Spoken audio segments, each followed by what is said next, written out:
as quickly as possible because they are cooking the planet just like grey and blue hydrogen is cooking the planet. Yeah. You know, hydrogen, which is not made from renewable electricity, is releasing 10 to 16 times more carbon, let alone the methane, which is worse, than it is hydrogen. So we've just got to stop doing things which are self-harming under the guise of greenwashing. So why are leaders so slow? Even if you look at the appetite for ESG investments, they're growing exponentially, so are emissions. So where are we allocating capital? Okay, so take the recent G20.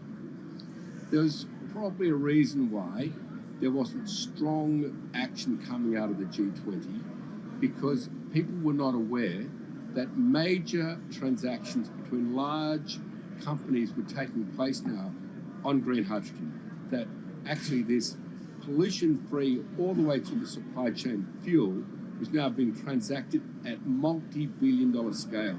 If they'd known that, I don't believe any sovereign leader or any energy minister or climate change minister could not take ultra seriously that green hydrogen is now here to stay. It's broken through.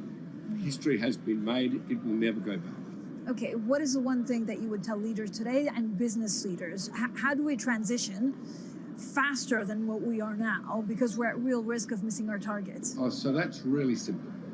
You stop funding, you stop subsidising, you stop connection lost. Using money into fossil fuels. It could be carbon sequestration, it could be fuel rebates, could be anything. Hundreds of billions of dollars getting ashed while we ash the planet on fossil fuel subsidies.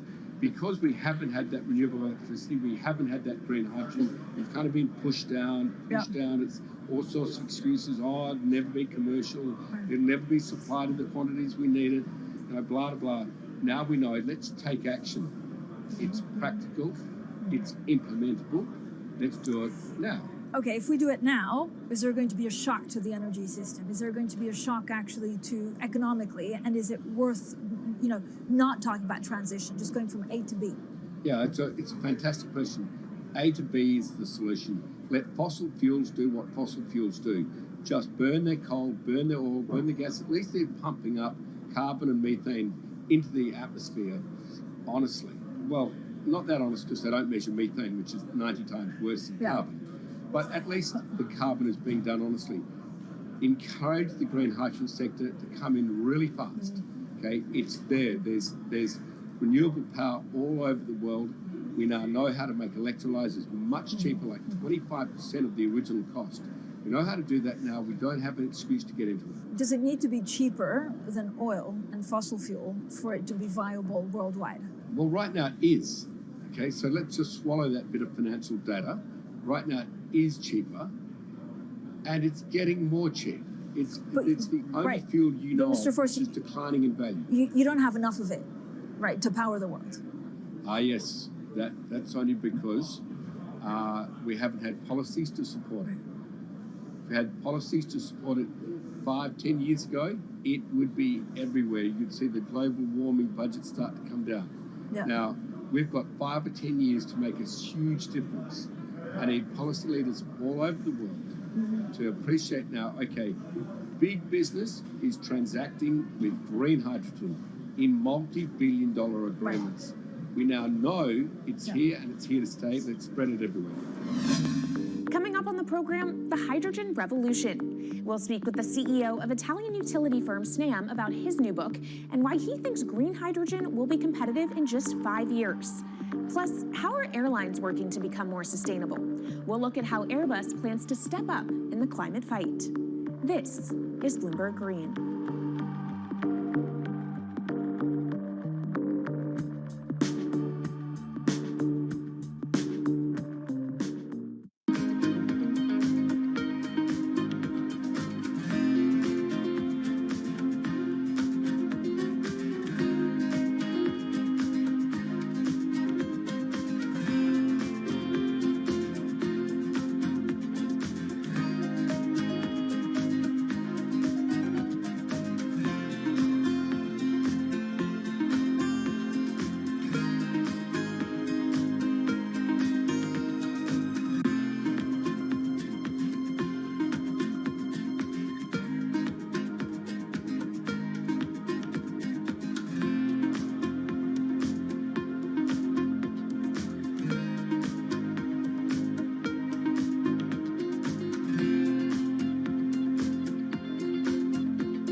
From Bloomberg's World Headquarters in New York, I'm Kaylee Lines, and this is Bloomberg Green.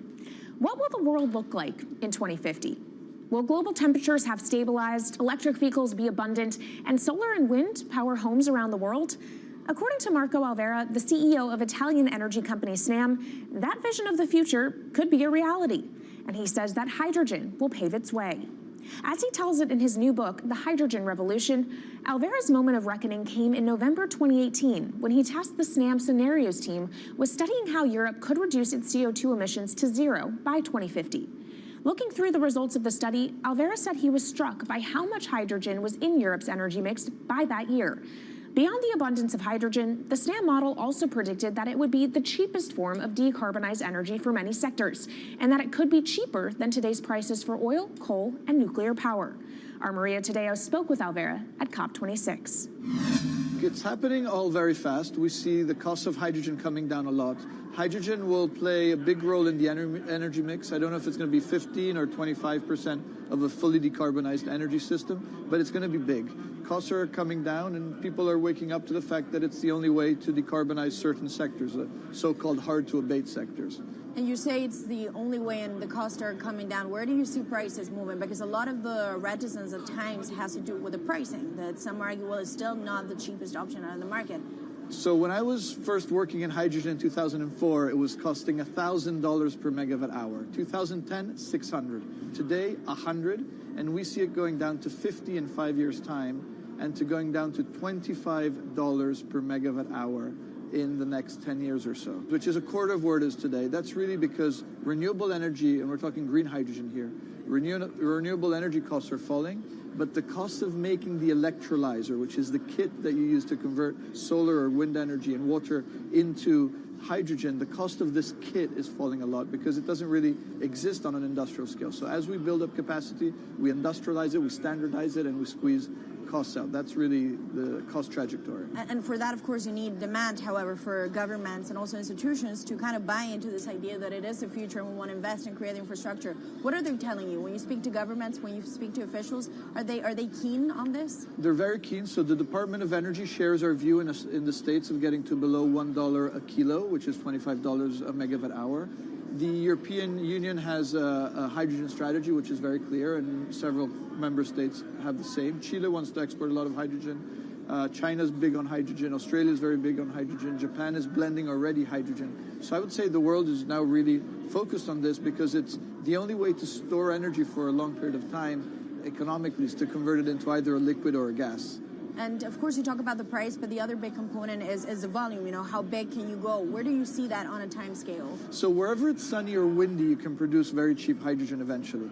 And so compared to oil and gas, which are concentrated in few parts of the world, it's going to be very democratic from that point of view. So every sunny place, every desert, every ocean wind can be turned into hydrogen that we can put on ships, in pipes, and really start trading it around the world. So it's going to happen a lot faster than a lot of people think.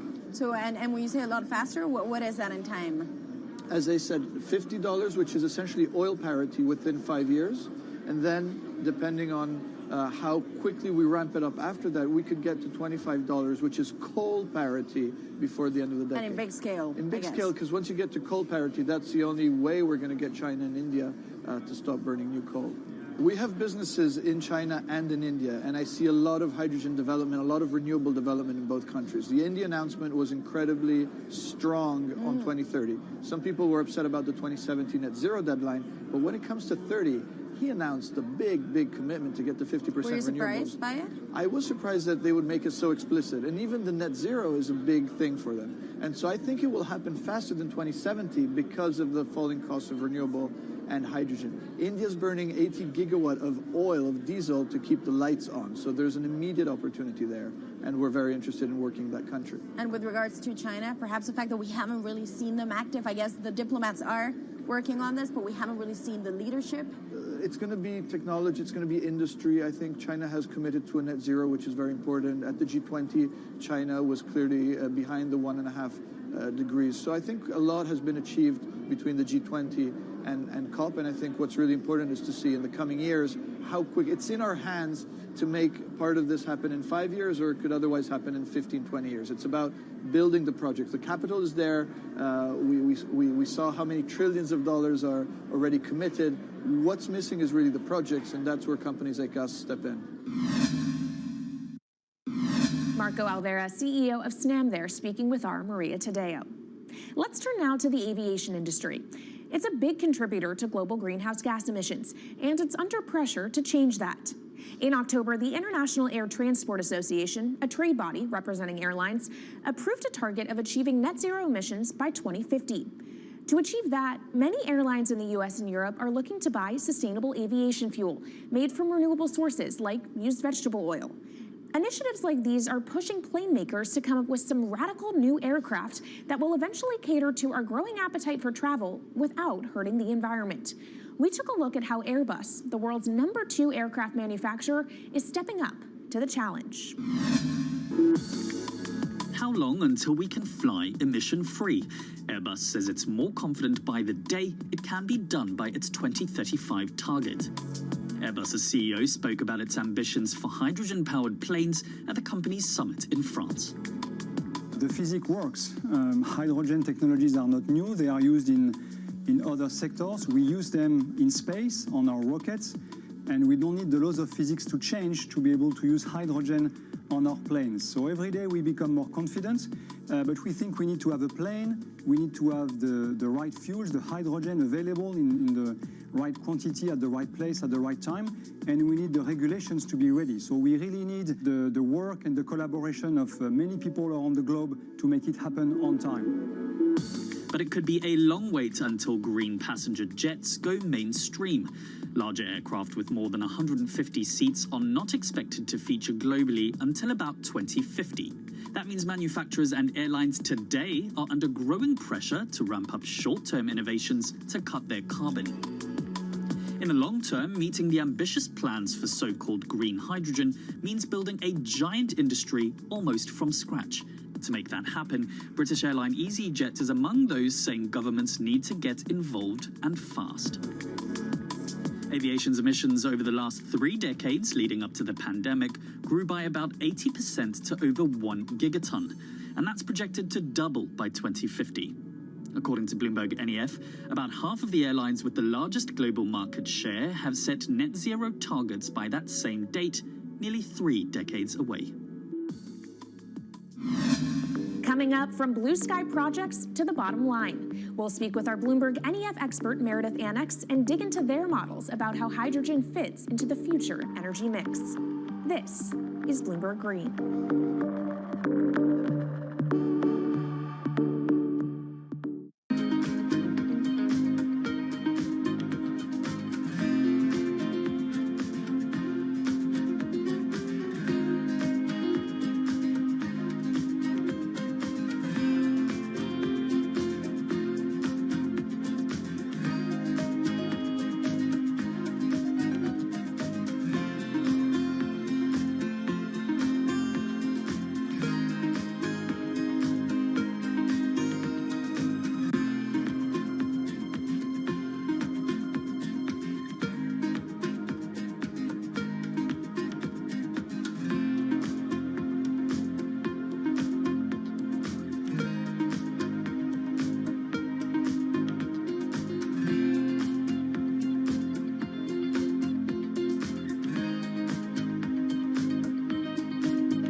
Bloomberg's World Headquarters in New York, I'm Kaylee Lyons, and this is Bloomberg Green. Now let's bring in Meredith Annex, our Bloomberg NEF hydrogen specialist, to talk more about how hydrogen could change the energy landscape. So Meredith, what place do you think hydrogen is likely to have in the future energy mix globally? Hydrogen's this incredible solution for us as we look to decarbonize because it's a perfect solution in areas that are hard to electrify. So where we like to think about hydrogen playing a role, it's in things like heavy industry, especially where you need a feedstock as well as energy source, and in things like dispatchable power, long-haul transport, maybe even shipping and aviation. That sounds great that it can be used for such diverse industries. At the end of the day, though, how much is this going to cost? Well, that's the amazing thing about hydrogen, because depending on how you make it, it can actually see significant cost declines in the future. So when we're talking about clean hydrogen, we usually mean green hydrogen produced from renewable electricity. And in that case, your hydrogen is almost as cheap as the renewables that are used to make it. So if you're in a place with really good renewable resources, you'll be able to have cheaper hydrogen. But even in places with less good resources, we think that hydrogen can be cheaper than $1 per kilogram, which is the price of unabated hydrogen today, and around $8 per million BTUs for those who prefer to think in energy units. And that can be achieved anywhere in the world by 2050, we believe. All right, so let's talk about kind of the pros and cons list. I don't know where cost fits into that, but what are the advantages to hydrogen over other renewables, and then what are the drawbacks? Yeah, main advantage is the fact that hydrogen can serve roles that electrons struggle with. And that's things like seasonal storage, for instance, or just anything where you need storability, where electrons are harder to store, hydrogen is going to be easier. That also leads to a downside, though, because hydrogen is less energy dense than the usual things that we use for storable energy today, like coal or oil or natural gas. So you will need more volume of storage to handle the same amount of energy. Let's talk about the viability as well and how it may differ in different geographies. What is your view on that? Yeah, so for green hydrogen, again, from renewable electricity, really places with the best renewable resources, things like Latin America or the Middle East, even Southern Europe, have really, really good potential for producing hydrogen. And then when you're looking at blue hydrogen, which is produced from natural gas or coal with carbon capture and storage, we do see that becoming more expensive than green hydrogen in the future, especially as renewable electricity costs come down. But that can be a viable option in places like the US Gulf Coast or Russia, where you've got good geological storage for the carbon, as well as ample natural gas that's quite cheap. All right, great breakdown. Thank you so much to our Meredith Annex, our Bloomberg NEF hydrogen specialist. And of course, you can get more from the Bloomberg NEF team on the terminal and online. And they've recently done a podcast called Hydrogen 101 as part of its Switched On series. So from iron ore titans pivoting to cleaner energy to talk of a hydrogen revolution, that's it from this week's edition of Bloomberg Green. We'll be back next week with a deep dive into the state of electric vehicles. And you can keep the conversation going by following us on YouTube, Instagram, and Twitter @Climate. I'm Kaylee Lyons from Bloomberg's World Headquarters in New York, and this is Bloomberg Green.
The great sci-fi art of the mid-20th century teased a vision of the future with one distinct element in common: a life for humans in outer space.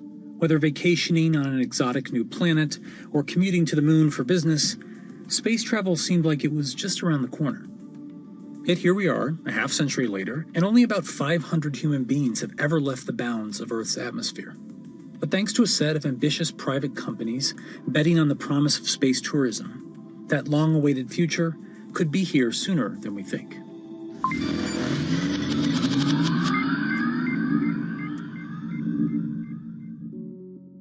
For most of the history of spaceflight, governments have been the prime force behind nearly every aspect, from planning to funding to crew selection. But as early as the 1980s, proposals for commercial space tourism began to emerge, along with innovative solutions for getting people there, such as the wild concept of sticking a 74-person passenger cabin in the cargo bay of a NASA space shuttle. Although various non-astronauts have been selected for missions over the years, true space tourism didn't happen until 2001, when an entrepreneur named Dennis Tito coughed up an estimated $20 million to hitch a ride with the Russian Federal Space Agency for a week-long vacation aboard the International Space Station. 20 years later, we're seeing a new contender in this final frontier of tourism: private companies. It's becoming a private enterprise situation, still very high risk with a high reward, potential reward. But, government is really out of the business of flying people now, and it's really going to be companies like Elon Musk and Jeff Bezos and Richard Branson that do that heavy lifting. Commercial space tourism is usually about taking the non-astronaut, the private citizen, into an orbital or suborbital flight. So you get a short amount of microgravity experience, and you can float and take some photos. And then you come back. This was something that technology had gotten to a point where the private sector was going to make a business out of this.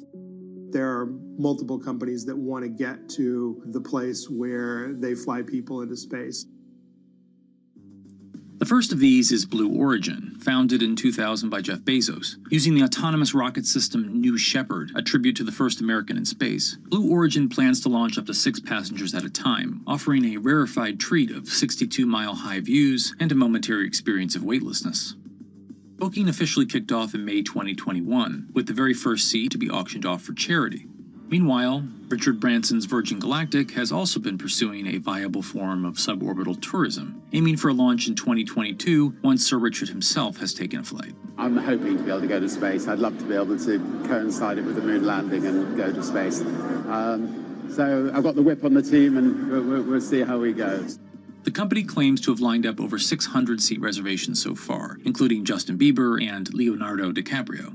Virgin has projected that the final cost of the ticket will be at least $250,000, or roughly $50,000 for each of the 5 minutes or so of weightlessness that you'll get to experience. Although costly, both companies' offerings aim to make suborbital flight a regular form of adventure travel, eventually driving down costs at scale to expand the customer base beyond the orbit of celebrities and billionaires. The third major contender is Elon Musk's SpaceX, which has set its sights even higher on orbital flights, which are a whole nother level of complexity and energy and danger. When you go suborbital, if you're just going to go up above the von Karman line, which is 100 kilometers or about 62 miles, you only need to get up to maybe 5,000 miles an hour to get up there, and you go basically straight up and then straight back down. You don't have the reentry heating that you would see coming in from an orbital. So when you go orbital, I don't care if you're a baseball or a battleship, you've got to go 17,500 miles per hour, not just 5,000 miles an hour. The energies involved are much greater. By doing that, SpaceX has gone another level up, and that's what they're doing with the Inspiration 4. Visit inspiration4.com for your chance to go to space. Inspiration 4 is the first planned all-civilian mission into orbit, slated to launch in late 2021. The crew will bring their own set of diverse perspectives and backgrounds and experiences to test how a group of different people, namely people who aren't professional astronauts, could fare in space. Until now, astronauts have had to be physically perfect, and this mission is changing that. And so I feel incredibly honored to be representing those who aren't physically perfect. At age 10, I was diagnosed with bone cancer, and I was treated at St. Jude Children's Research Hospital. And I spent a year there undergoing intense chemo and also surgery that ultimately saved my leg. I now work at St. Jude as a PA, a physician assistant, and I work with leukemia and lymphoma patients. The kids we work with are so brave, and they are very excited to watch me go to space because this is showing them that, they're capable of doing this as well. Haley, along with 3 other crew members, will spend 3 days in space, orbiting the Earth every 90 minutes before landing back off the coast of Florida. Well, when you think about access, the first astronauts for the United States came from the test pilot side. And so women weren't allowed to be a part of that. We have somebody in their 20s, somebody in their 30s, somebody in their 40s, and somebody in their 50s. And so there can be access in all kinds of ways, whether you're talking about age, whether you're talking about gender, whether you're talking about race and ethnicity, and all of those things. The first time, people are going up into space and not sent there by a superpower like the United States or Russia or China. Well, that's really significant. And you've got to be very thoughtful about it. The whole game plan right now is to make space really affordable and accessible for everybody, so that you can have fishing buddies going to space someday. But the first is special, and so with that, we wanted to have a crew selection process that could make space available to everyday people.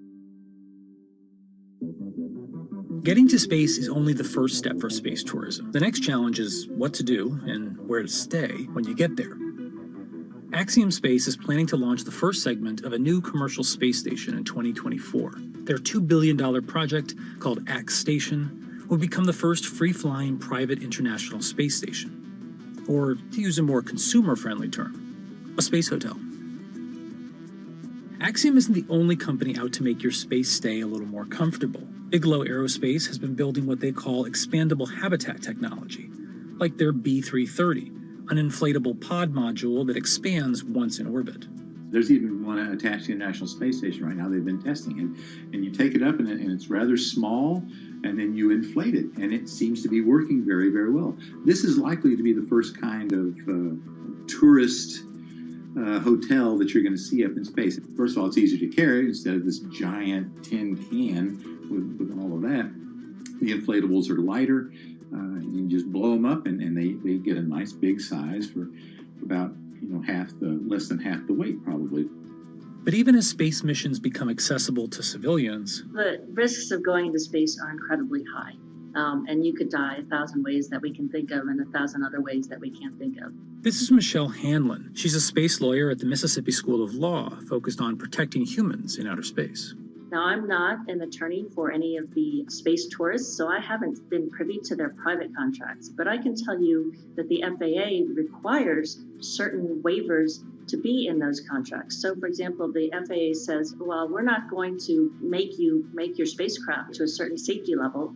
We are going to make you, spacecraft operator, make sure that you inform your space tourists of all of the hazards that you know of. I'd imagine a very long waiver, all the ways you can die in space. And you have to understand that there's health risks, and you have to indemnify the U.S. government if you are launching from the United States. So those are things that we know a space tourist has to sign and has to waive. So now let's go back and think about our space flight participants. The FAA calls space tourists space flight participants. They don't call them astronauts. Why is that important? If you're not an astronaut, there's no obligation to rescue you if something goes wrong. It's a lot of money to set up a rescue launch. If it can even be done, it's something really important to think about, and that difference as we cross this threshold from having astronauts in space to having real people like me in space. And when we are able to make it to space reliably enough, there's still a host of other legal and ethical issues to consider before space tourism can truly take off. There are so many gaps in space law that we are going to have to put in a lot of sort of basement ideas. And so, for example, the Outer Space Treaty is a treaty that offers principles and guidelines for state activities, for the activities of national governments. It doesn't talk about private entities. It doesn't talk about humans in space. So now if something goes wrong, so let's think about all the times hotels on Earth are sued, right? So slip and falls. You step on something in the bathroom, you sue the hotel, and it becomes a private lawsuit. because of the vagaries of international law, if something happens in space, well, boy, you can sue the state that launched your spacecraft, you can sue the company that brought you there, you can sue the hotel, you can sue the individual, you can sue every government related to that, because the way the Outer Space Treaty and the Outer Space Regime have set this up is that anything that happens in space first has to go through a diplomatic channel before you think about suing in a court of law. And so every single slip and fall in a space hotel is a diplomatic nightmare. And so we really need to figure that out before we start sending a lot of people there. You think about human rights in space. Here, we don't think about a human right to oxygen because it's kind of all around us and free. It's not in a space hotel. So what happens if something happens and the oxygen depletes? Who gets the oxygen first? And then, of course, let's not even think about the labor. How do you treat your labor in a space hotel where that person may be there for 2 or 3 years without coming back to Earth? So a lot of things to think about. Space habitats are more likely in the near future to focus on research missions and be a home for experiments that can't happen as easily back on Earth. Space hotels, I think they garner a lot of headlines and a lot of news, but at the same time, that's not the first thing that you're going to see happen. They don't offer the compelling business case, I think, that you'll see from a place that wants to manufacture pharmaceuticals or a new type of crystal or some type of filament or fiber optic cables and other things that you can do in microgravity. The things that are actually, a high value finished good, when you get that back to Earth and you sell it for a very, very huge profit margin, that's what's likely to happen in space, as opposed to having a real estate platform that you sell to a tourist. A space hotel is really interesting, and it will probably happen, but it's not likely to be at the forefront of space commerce. Even if space hotels are right around the corner, don't get too excited about booking a trip in one. It's not a cheap ticket to ride to space, and it's going to be, millionaires and billionaires and that sort. But at the same time, the point was made that in the early days of airline trips, that was also a completely unaffordable ticket for most people. Those people who flew were people of means, and over time it becomes affordable to the masses. And I think that's the goal for all the entrepreneurs in space as well, to get those costs down to a point where it's not $10 million or $5 million or $300,000 ride into suborbital space. When it becomes more like buying a first-class ticket to go to Europe from the United States. So that's the goal, and the question is, can we get to that point?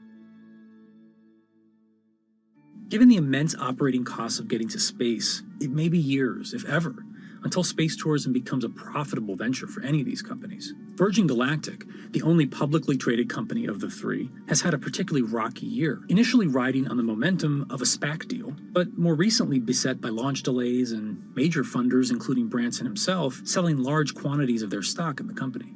Space is really, really, really hard, and it's an absolute cliche, but it's one that happens to be very true. It's just really hard to do. That's also the reason that you've seen the delays that, Virgin had talked about flying years and years ago. And it became such a crazy point that Richard Branson actually stopped talking about it when he was asked, because it was never going to be when he predicted. But it's not insurmountable. And, investors have stepped up because this is something that is doable. Despite the astronomical dangers and costs of getting to space, it may ultimately follow the course of other once fanciful modes of travel. Wright brothers having, what was by modern standards a very unimpressive first flight, at Kitty Hawk. I mean, you had less than 20 years later, you had your first airborne ambulances being used to save lives. Fundamentally, the world is a more interesting place when people can go and dance among the stars and such. The lure of space is innate. It's in our DNA. It's that exploration bug. We are an exploratory species, and we want to go out there and see what's out there. That vision that I had in 1969 of seeing normal human beings travel into space, it's finally beginning to happen. When you get a bunch of people up there and they can all see it for themselves, that'll create even yet another revolution in how we treat our planet and the way we think about it. So while 2001 came and went without quite looking like Stanley Kubrick's ultimate space fantasy, 2021 might finally be the year we're catching up.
If you visit California, you might be inclined to go to Disneyland, or jump in your convertible and take Highway 1 up the coast, or maybe make a pilgrimage to Yosemite.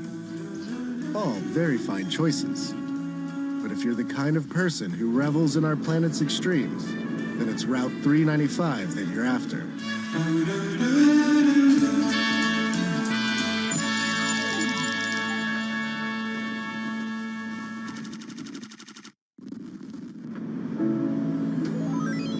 This one glorious road will carry you from Death Valley's desert floor to sky-high views of Mount Whitney.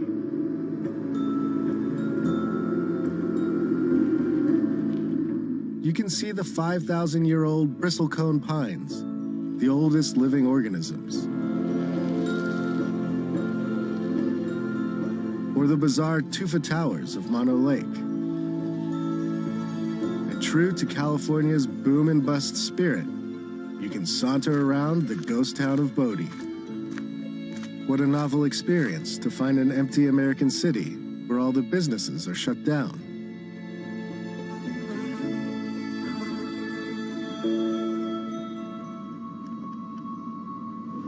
To do 395 upright, it helps to have a guide, and mine is a man named Jan, and his crew, Heron, Let's tidy up first. and Lemmy, the hardest partying dog of all time. Jan agreed to show me some of what 395 has to offer, but only if we agreed not to disclose any locations.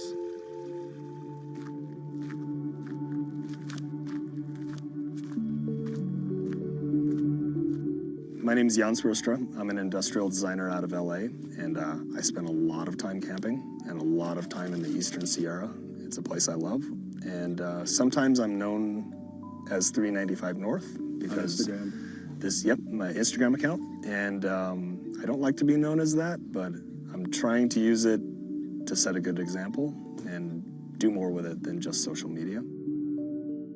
Where did we end up camping? We got here late last night. I wasn't even sure where we are. This is BLM land, right on the outskirts of National Forest, and it's one of my favorite places in the world. Basically, everything outdoors wrapped into one. Yeah. Good thing about California, man. Oh, man.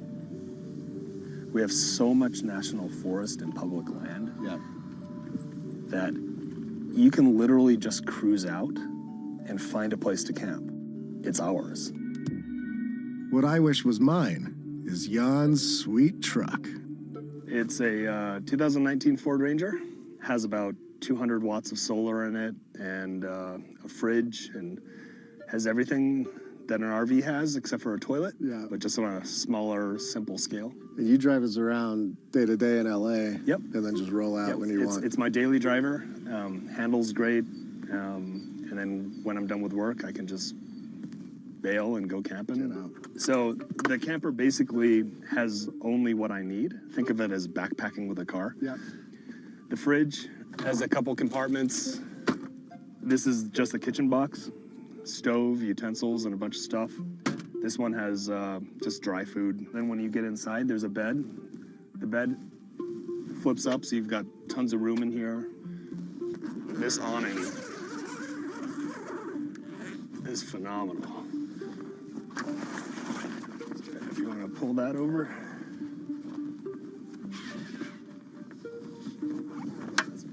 That's cool. Let me just pop that up. Sorted. So, home on wheels. Yeah. This is my vacation house. Dude, it's so nice, man. Even with his nomad lifestyle, Jan faces the same big question as the rest of us. Do the internet and smartphones have to ruin everything?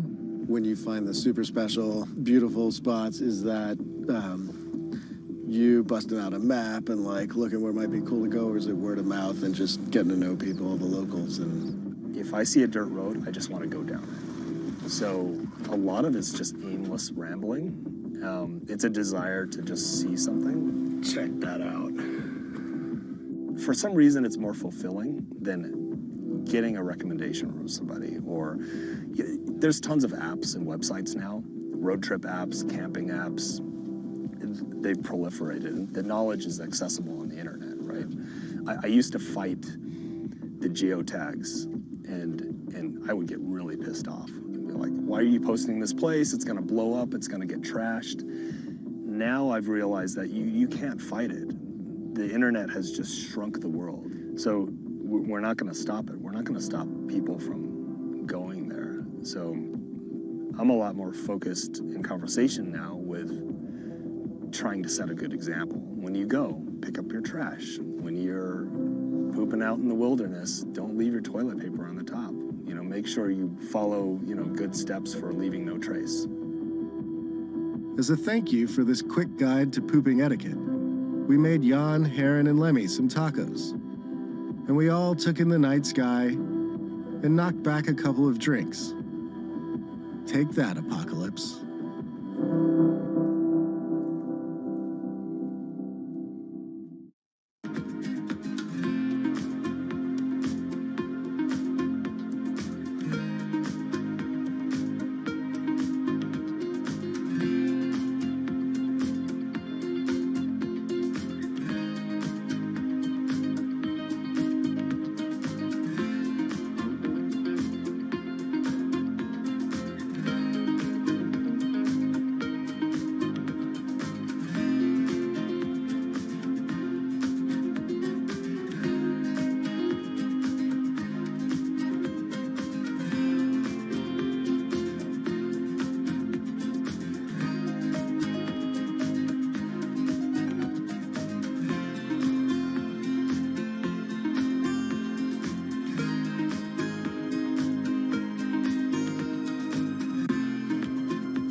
The thing about good times and serenity in 2020 is that they're fleeting at best.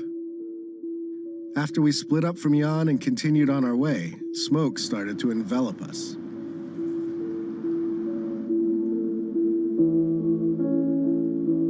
The plus side was that our RV no longer smelled like feet. The downside was breathing. My man David here suggested that we try and outflank the smoke by cutting through Yosemite. Without a reservation, we had to talk our way in. Yes, no stopping, no getting out, and don't go in the valley. Yeah, no problem. We just wanted to get through. It was a beautiful choice. Glad we got out of the smoke. Whoa, okay. But not quite as effective as we had hoped.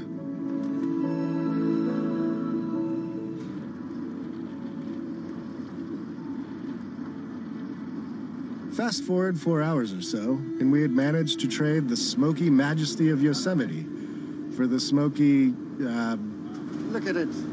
strip malls of the Central Valley. We have made it sort of out of the smoke all the way across Yosemite National Park and here to the gorgeous Central Valley of California. We're off to see a kind of surprising tech startup that is making some pretty strange machines to serve all the growers out in this region.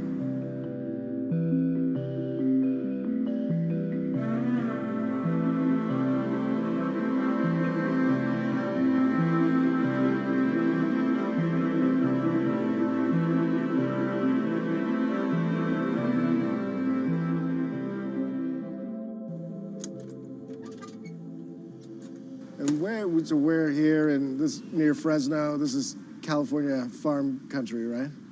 We're just south of Fresno, a town called Kingsburg. So we're right in the Central Valley of California. Very, very large farming valley here. It's kind of considered the breadbasket of the world.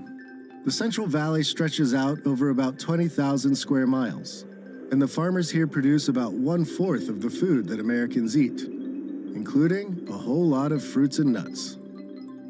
Tell me a little bit of the background of Gus. I know some of this is like a family business. The roots of this go back a ways. Tell me kind of like how we got to what's essentially like a startup, I guess. Yeah, definitely. So the founder of our company is Dave Crinklaw, and he started the business back in 1982. He started with is basically with his dad was commercial spraying of trees and vineyards. Got to the point where our biggest challenge was labor, just the shortage of it, really. He was forced into innovating, and he had this idea for quite some time about doing a driverless sprayer, and it finally got to the point where he said, you know what, I either got to get out of this business or I'm going to innovate. Organic or not, crops need to be sprayed, and this process has to take place a few times a year. This means hiring a lot of people to work long hours under serious pressure.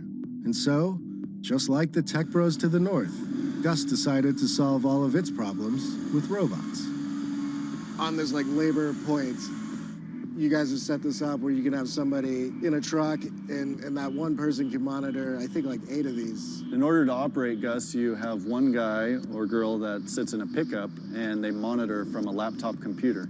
So that person is basically just watching all the vehicles on the screen. They can monitor up to 8 of them at a time while they're out there spraying in the orchard.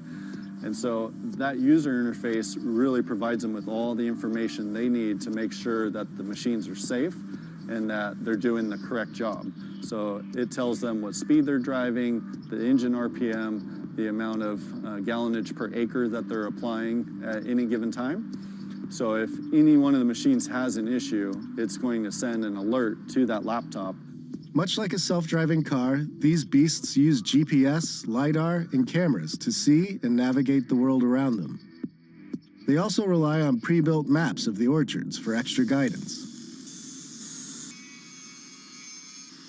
Gus builds the machines right here, and then takes them out for robot training on this orchard next door.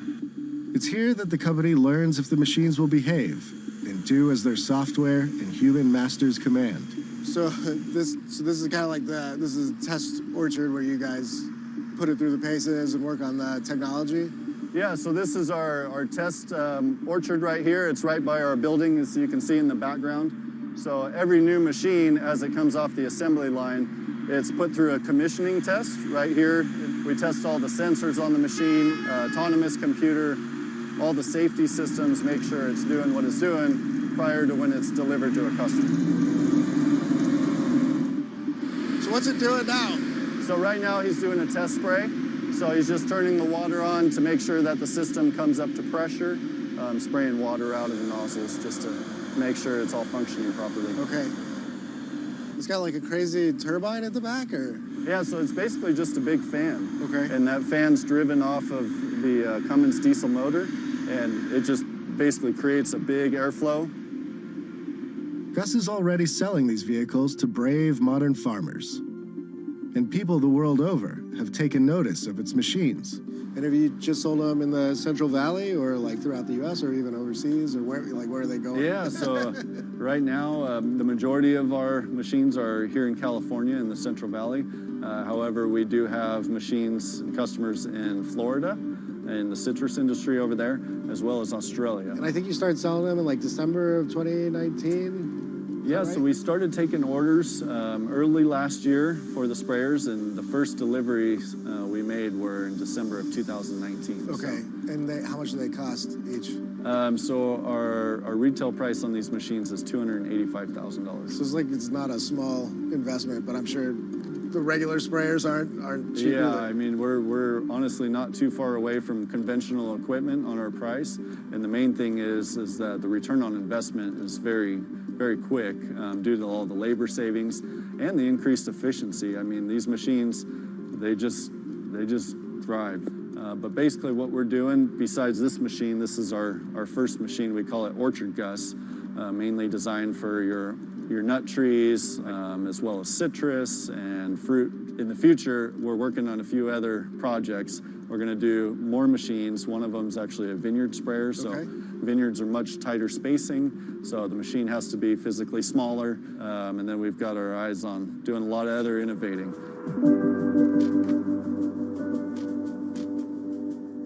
That right there, friends, is a Central Valley farmer putting his whole fruit basket on the table. Gary's TED Talk can't be far off. And with that, it was time to get back in the RV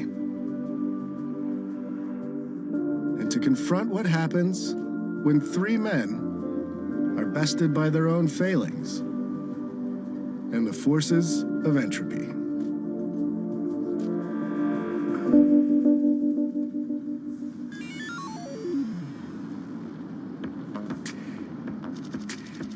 Next on Hello World, we cruise into the Mojave Desert in search of a lunar lander. We have instruments that we are going to deliver to the South Pole of the Moon in December of 2022. Instruments that are trying to scan the surface of the moon. And hang with a test pilot who walked away from this.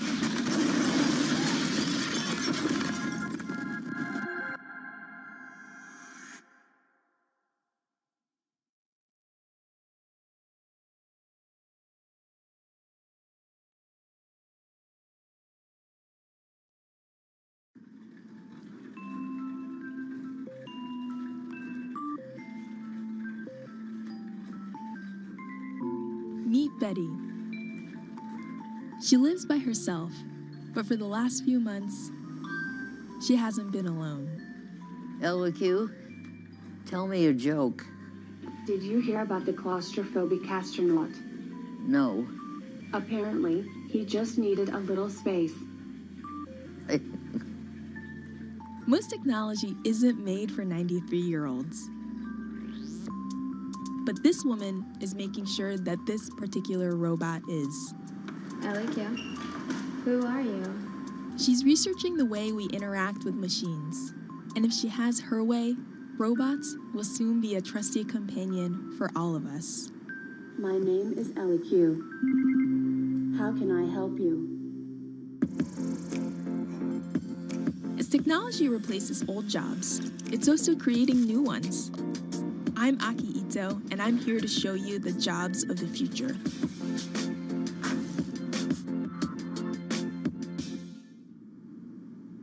My name is Danielle Ishak, and I am a human-robot interaction researcher.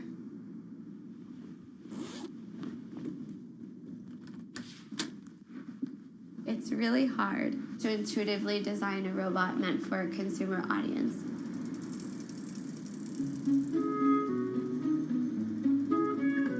You have to make sure that it's a robot that people want, people know how to use, and people value.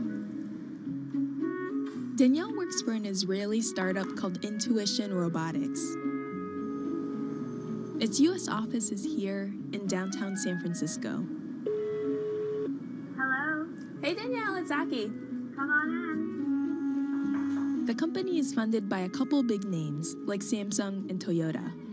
Full disclosure, Bloomberg's venture capital arm is an investor too. This is Ellie Q. Can I take her out for a spin? Please. Ellie Q, tell me what you can do. I am a proactive social robot designed for older adults. I can connect you to your family and friends, and even play music. These features might remind you of the Amazon Echo, but you'd be missing the point if you compared her to a smart speaker. She's not meant to just be useful. She's meant to be a companion. Why don't you take a break and have a drink? And that's why she has a head that can nod and make other subtle gestures you might expect from a pet. Through our research with older adults, we're finding that almost on a daily basis, we see that somebody tells her that they love her. Really? Or that they like her. Or that they miss Literally, her. I love you? Mm-hmm. They'll also tell her, I'm depressed, or I'm lonely. They'll open up to her in a way that they might not necessarily open up to a human because they don't feel like they'll be judged. Ellie Q isn't on sale yet. But a prototype is already in the homes of about a dozen early testers who live in the Bay Area. LQ, tell me what the weather is today. Danielle's job is to figure out what's working and what's not. Sorry, please rephrase your request. And she does that by visiting each of her testers twice a month. How important are these visits to your job? They're critical. We're building a product for people who we are not. I'm not a senior, and how could you know how to design for somebody if you don't do research? Because otherwise, you would just be designing in the dark. Jobs like Danielle's are just starting to emerge. Until recently, robots were mostly in factories, separated from humans. But now, they're finally getting cheap enough, small enough, and smart enough to be in our homes. This has created a whole new challenge of designing robots that people will actually want to interact with. And that's where Danielle comes in. Her research has helped shape every little facet of Ellie Q, from the way Ellie Q moves to the way she talks. It's a very special job, and it can be really hard, and it can be really frustrating. But at the end of the day, it's incredibly rewarding. And I think the most rewarding part about it is when I see the joy on the users' faces, like that they saw their feedback turned into something real.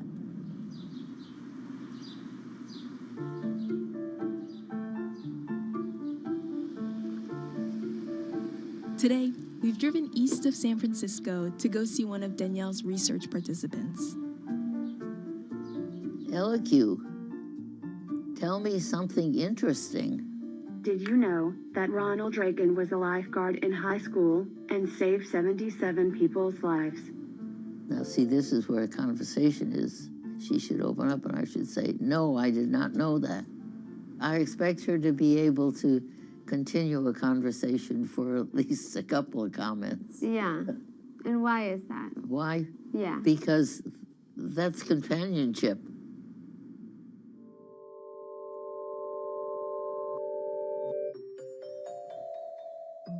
When Betty was around Danielle's age, she was working with some of history's very first computers.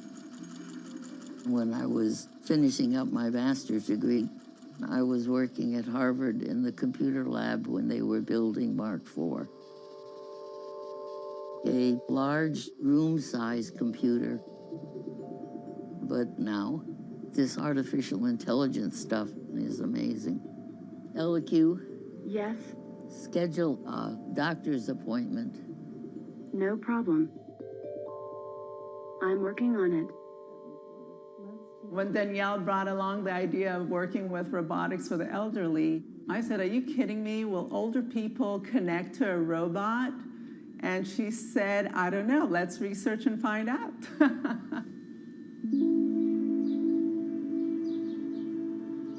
Danielle grew up here in this suburb of Atlanta. Her parents spent much of their childhoods in Israel and met in the US. We as immigrants, we understood that we might need to work a little harder. In fact, I feel that rather than taken away from Danielle, it gave her so much more because she understood the fact that you need to run after your dreams and work really hard, no matter what the challenges are. School didn't come easily for Danielle. I have dyslexia, and that very much affected my self-esteem academically. The principal of the school did not recommend her to take advanced classes. She fought for it, and she got into it, and she did very well with them, too.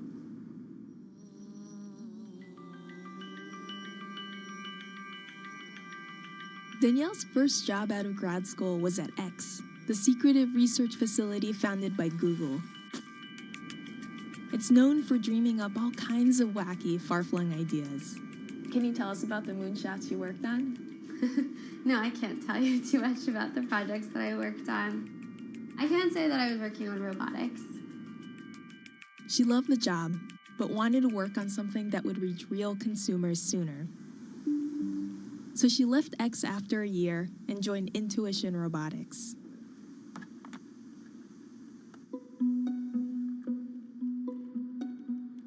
She's been working in the field for 4 years now, and it took her a while to find her footing in a male-dominated industry. I've gone to different meetups where there'll be like a circle of men with their like zip-up jacket with their like company logo on it and a beer in their hand. And I'll come in with lipstick and nobody wants to talk to me. This is my closet. So at first she did her best to fit in, wearing a pair of glasses she didn't need and toning down her style. So what's the kind of thing you used to wear to a conference? Stuff like this, blousey things that make you look like you're 40. But that got old after a while. And what's the kind of thing you wear now? Now it's like I just enjoy being kind of expressive and playful in what I wear.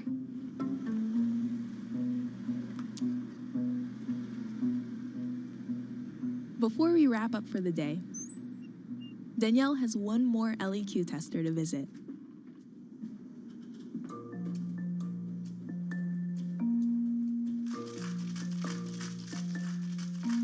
Joseph is 97. And he's had the robot in his home for 8 months. How are you? I'm fine. How are you? Good.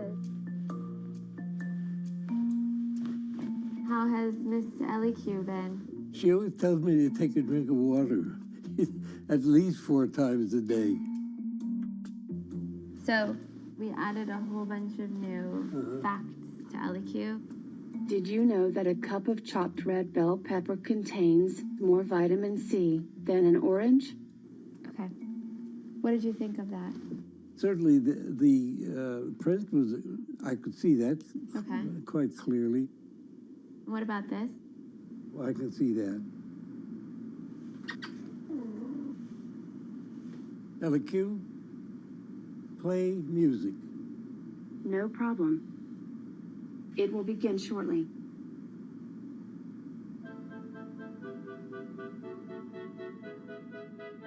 By 2050, almost 500 million people are going to be 80 or older.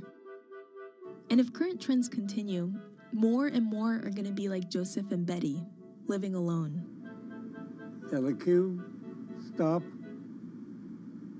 Today, both of them are doing okay.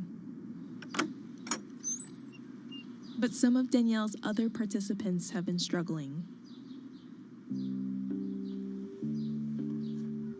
Is it kind of hard to leave them at the end of the day? It is. Some of our testers are pretty advanced in the stages of depression through loneliness and isolation. And at times, I know that LEQ is cheering them up in their day, but I know that it's only part of the way. No source of artificial intelligence robots will ever be able to replace humans and human companionship or human care.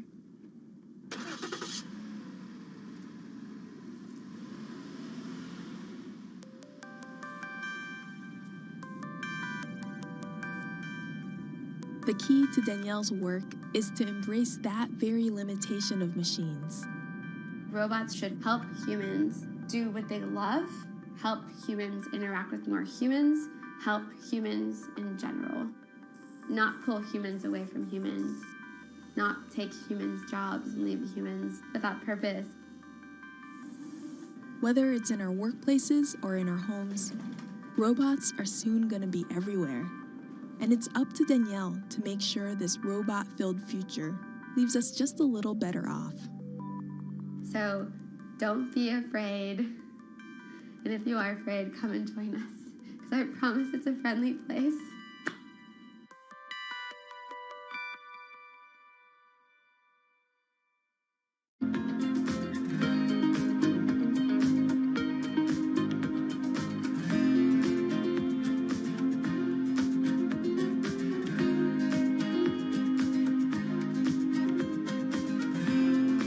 Times are tough.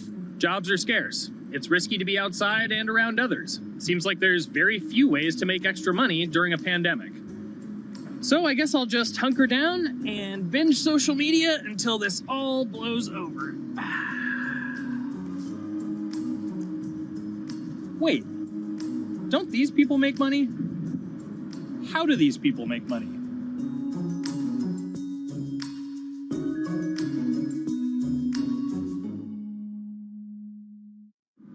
Streamers, YouTubers, Twitch stars. How do they make money? Is it a lot? Is it a lot of work? I know, I gotta ask somebody in the biz, and I got just the guy. Austin John Plays. This is your full-time job now, right? As of November of last year, yes. This was always just kind of like a side thing. Like, any money that I made from doing my videos and whatever else, I never touched that because I didn't really think of that as being like real money. And then it started coming in more and more. And then it was like I hit my first day that I broke $1,000 and I was like, this is actually going to be money. How did the YouTube channel come to be? When the game Pokemon Sun and Moon came out for the 3DS, there was like things that I learned about the game, and then I wanted to just share that information with people. And at the time, I didn't have any way to capture a screen or anything, so I found like generic footage and I kind of put it all together with so much editing. And that video got 6 views. And then 2 days later, I made another one. And that one got 12 views. And then I just started pumping out more and more content, and people were like, this guy knows what he's talking about. It really just started building on top of itself, and then it was like, my channel really focuses on tips and tricks. So I play a straight 18 hours, and I'll finish the game or get to about the 40-hour mark, and then I'll make my first video. While I'm going through, I have a giant notepad and just scribbles everywhere, and I make these notes of like the things that stumped me, so I know the things that may stump other people. What do you need to think about if you're building your YouTube channel? 1, you need to do something that you're passionate about. Not that you like, not that you think you're gonna make money on, something you're passionate about. The other thing is something that other people are passionate about. It holds a special place to them. And third is, it needs to be something that people are gonna seek out information on. In order to enter into the marketplace, you either need to be better than everyone else, you either need to be faster than everyone else, or you need to be more accessible than everyone else. And you can't be more accessible because it's already on the platform. Granted, if you understand how the algorithm works, which is very similar to Google Analytics, then yeah, you can have a little bit of a head start. But if you're not doing it faster, and if you're not doing it better than everyone else, then why should anyone watch your channel?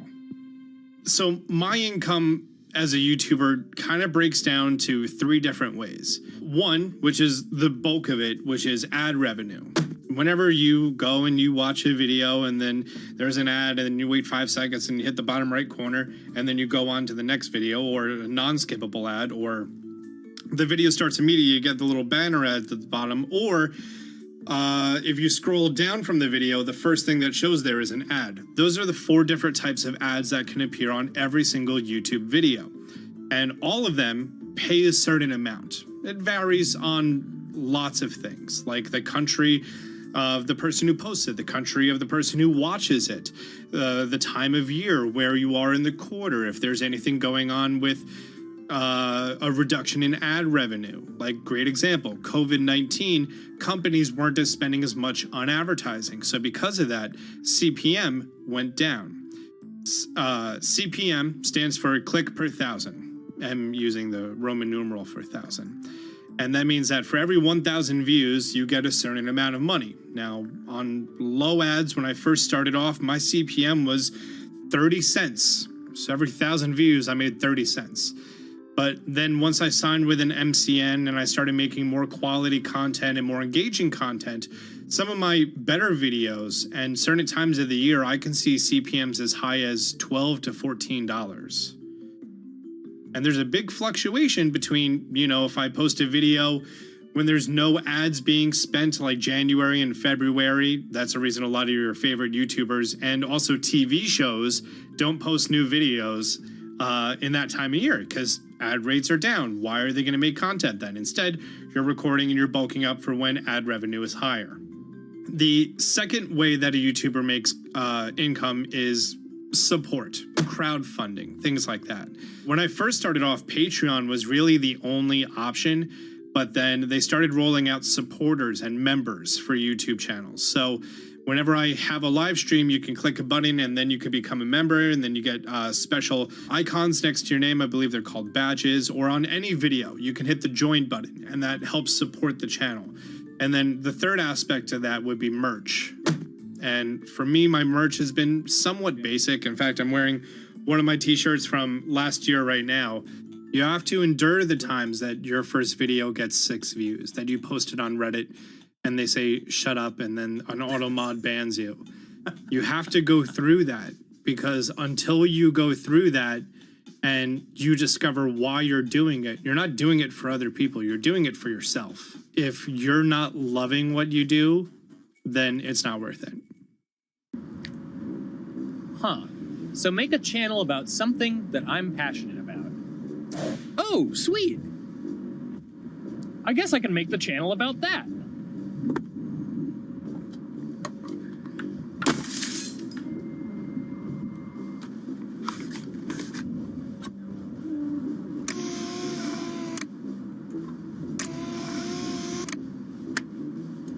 Now, how do I grow an audience? How do I get popular?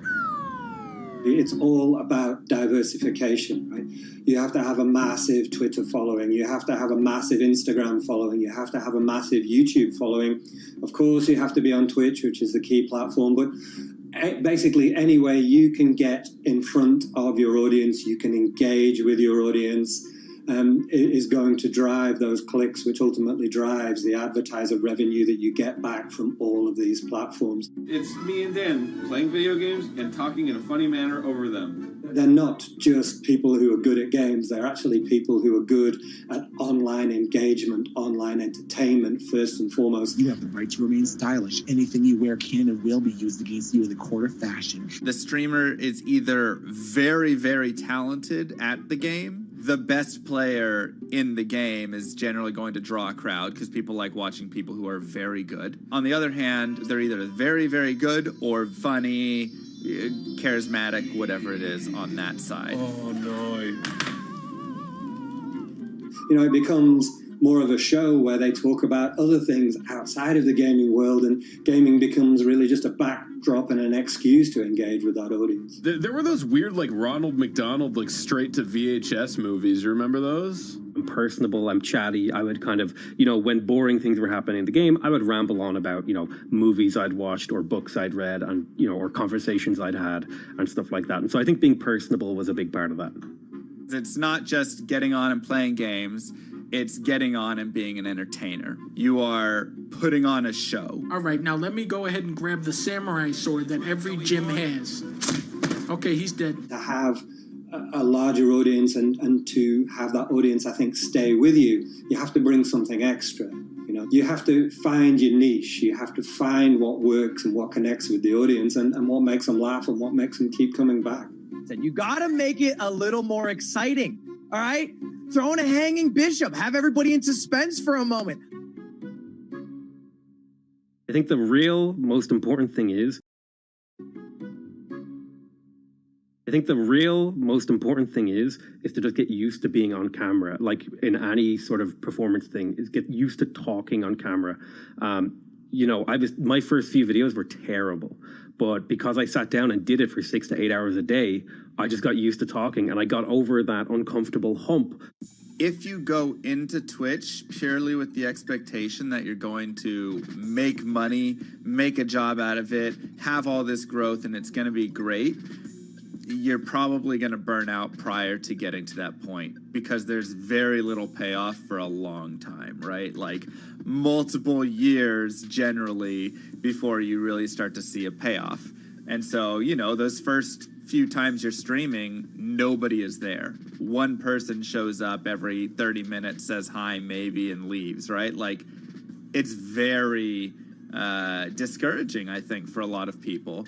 And so you have to be there just loving it. You have to love talking to yourself when nobody is around. You have to love just the game that you're playing, all of that stuff, because it takes a while. And I think a majority of people burn out prior to getting to the like profitable point of it. And there you have it. My very own YouTube, Twitch, Discord, and streaming channels all ready to go live. It's a veritable social media ecosystem just on the verge of thriving. So, don't forget to smash like and subscribe, and visit my Patreon for perks. Also, go to my merch page. And one last thing, stay cool, my friends.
This is Bloomberg Business Week. Insight from the reporters and editors who bring you America's most trusted business magazine. Plus, global business, finance, and tech news as it happens. Bloomberg Business Week with Carol Masser and Tim Stenivek on Bloomberg Radio.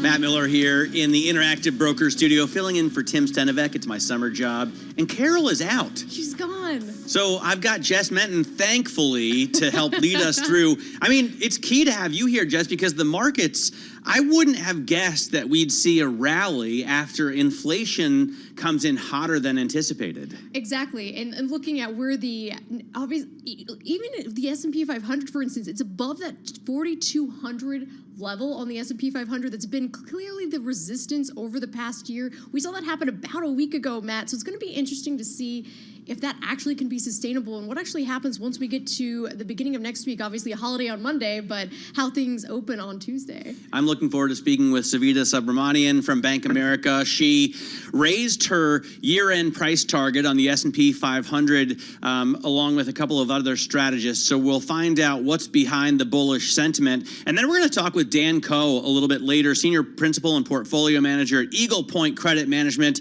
He is predicting trouble for leveraged loans. So we'll talk about the potential defaults and downgrades that could pile up into the end of this year. And finally, in the drive to the close today, Brian Frank joins us, the CIO at Frank Capital Partners. I guess we're still all focused on a deal. Yes, that seems to be the big focus. So far, it's been more of a bond story, though, more so than in the equity market. But I actually know Brian Frank. He's more of a value type guy. He has a value funds that he does track, and he's one of these that, you know, he hasn't bought a bank stock, Matt, since 2008. Definitely got burned during that time. But there's no value in bank stocks? That's what we're going to have to talk to him about. Yeah, because, you know, obviously the prices have come down substantially, especially for regional banks. Of course, yields yields rising in a way that doesn't necessarily increase their net income margin the way they'd like to, with the inversion in the curve. Let's get ready right now. We're going to cross over to our TV colleagues, and Romaine Bostick will join us for the countdown to the close. Countdown to the close. Bloomberg's comprehensive cross-platform coverage ahead of the U.S. market close starts right now. This is the countdown to the close. 60 minutes left to go here in the trading day. Romaine Bostick alongside Katie Greifeld, joined right now by our colleagues Matt Miller, Jess Menton. Welcome to our audiences across Bloomberg Television, Radio, YouTube, and Originals. On a Friday afternoon, Matt Miller, where we're seeing stocks right now at session highs, a two-day rally here, fueled partly by AI and partly by optimism around the debt ceiling and a resolution in that standoff. Yeah, absolutely. And I was just telling Jess Menton, you know, I'm a little bit surprised because we had such hot inflation readings that we're still looking at 1+% gains on the major benchmarks, 2+% on the NASDAQ, because this gives more ammo to the Fed to raise rates again. Maybe we'll see the skip in June because we have to worry about all this debt ceiling drama. But we're starting to see hikes priced in for July. And just looking at what's happening with the gainers, I wanted to take a look because so much has been happening with AI this week. There's an ETF tracking that when you're looking at what's happening with the Global X Robotics and AI ETF. Looking at that today, up another 2%. And those are names like NVIDIA, not surprisingly, Intuitive Surgical, SoundHound in these names, but still clearly up and SoundHound? SoundHound. I knew you were going to mention that one, Matt. What an awesome name. Exactly, kind of a little bit on the sexier side there than some of the NVIDIAs of the world, but Marvel Technology in particular, looking at this stock, up more than 30%. So the chipmaker did say it expects AI revenue to soar this year. It is trying to capitalize on the spending move that we have seen in other stocks, including NVIDIA, after it had that record-setting rally, obviously, this week. And then I wanted to point out what's happening with UiPath, looking at those shares ticking up higher today as well. And basically, that has to do with ARK funds buying nearly 5 million shares. I know Katie's going to later on in this segment get into Cathie Wood as well. All right, let's go back to the broader market here. Basically, green across the screen, across the board here. The Dow up 1%, the S&P up 1%, the Russell up 1%, and of course, out front once again are the two NASDAQ indices, the Composite and the 100, each up right around 2.5% or so on the day, matching some of the gains that we had since yesterday, setting up for what's going to be a pretty strong week, fueled, of course, by AI. A ton of green if you look at the sector level as well, fueled by AI as well. You have 9 sectors in the green right now, led by consumer discretionary, up about almost 3%. Then you have big tech following 2.6% higher. There's only 2 sectors in the red right now. You have utilities at the bottom down just 0.3%, and energy nursing a little bit of a loss there, only down about 0.1%, Romaine. Of course, we talk about some of the big individual movers. Yes, a lot of folks in the chip space, a lot of folks as well in the AI space. Take a look at Digital Realty, one of the big percent gainers here in the S&P 500 on this day. A big operator of data centers here. So a big component here of that AI boom, something to keep an eye on. Keep an eye on Ford as well. This company, of course, had an investor day a while ago. It did not get a pop in its shares. When Jim Farley sat down with Elon Musk to talk about building out a charging network, it got a big pop in the shares. Ford shares up 7% here on the day. Meanwhile, Wither Virgin Galactic down another 18% here on the day. That stock continues to trend in the opposite direction as a lot of folks really now starting to bet against the future of space as a business model. And one of the big outperformers on the day among the big cap names, Amazon, up 5% here, helping to provide a big boost here for the broader market. A rally that we're seeing today, of course, is tied to AI, but it's also tied to potential optimism. Optimism for a deal that that debt ceiling impasse is resolved sometime soon. The commentary that we're hearing out of negotiators in Washington is that the differences are narrowing. Of course, we are headed into a 3-day weekend here in the U.S. to honor the Memorial Day holiday. That June 1st ex-date, that's on Thursday, and you're taking a look right now at the Treasury cash balance, at tax receipts. They remain low, so unless something changes dramatically over the next couple of days, we are still perched on that cliff. Well, every conversation this week has been dominated either by the debt ceiling or by artificial intelligence. So let's talk about the latter, because one of the big stories this week is, of course, ARK closing out their stake in NVIDIA in January before the big rally. We heard from ARK Investment CIO and founder Cathie Wood earlier today on Bloomberg Television. NVIDIA has become a check-the-box stock. That's why the valuation is where it is. But we are looking for those plays that have not only the vision from management team point of view and broad distribution, but also proprietary data and AI expertise. That, of course, was ARK Invest CIO and founder Cathie Wood speaking on Bloomberg Television earlier today. And it was interesting, Matt, to hear her cite valuation as one of her concerns around NVIDIA, because we're talking about one of the biggest Tesla bulls out there. Yeah, and I mean, she sold it when it had a market cap of like 350 billion, right? And now we're looking at $1 trillion. So, you know, it's even better than management vision is 3x returns in 6 months. I'm watching real yields here, Katie, you know, because they continue to climb to new highs, the 2-year rate adjusted for inflation up to the highest level we've seen since 2009, the 10-year real yield getting back to the March highs. And this shows tightening financial conditions, which is one reason that the Fed may be willing to skip in June, even if inflation is coming in hotter. On the other hand, we are seeing pricing for a hike, even in June, continuing to rise. If you look at WIRP, the same is true if you look at July.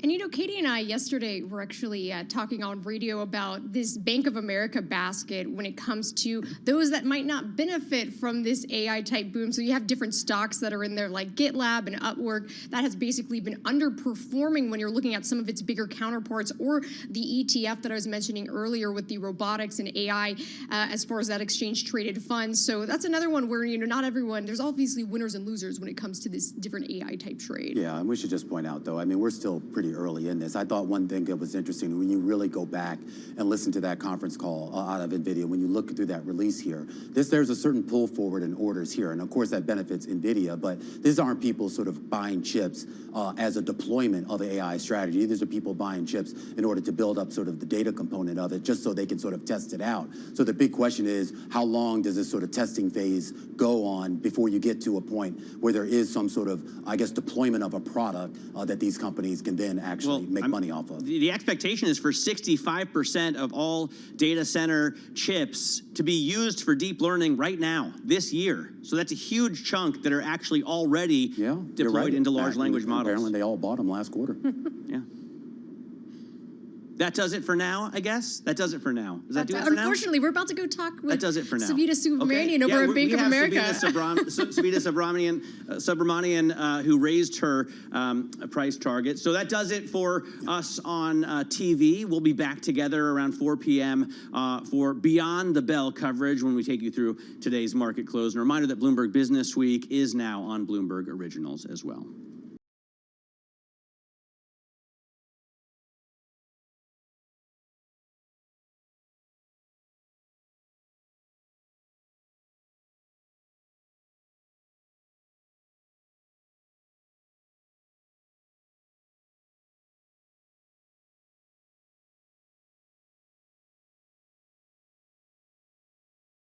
And we singled out a couple of strategists raising price targets. One of them, Savita Subramanian, head of U.S. equity and quant strategy at Bank of America, raising her year-end price target on the S&P 500 to, I believe, 4,300 from 4,000. Savita, thanks so much for joining us. Really appreciate it. Tell us, first of all, why you raise your target, especially in the head of these debt ceiling negotiations. We still haven't gotten an outcome, and if it goes the wrong way, it looks like stocks could take a real hit.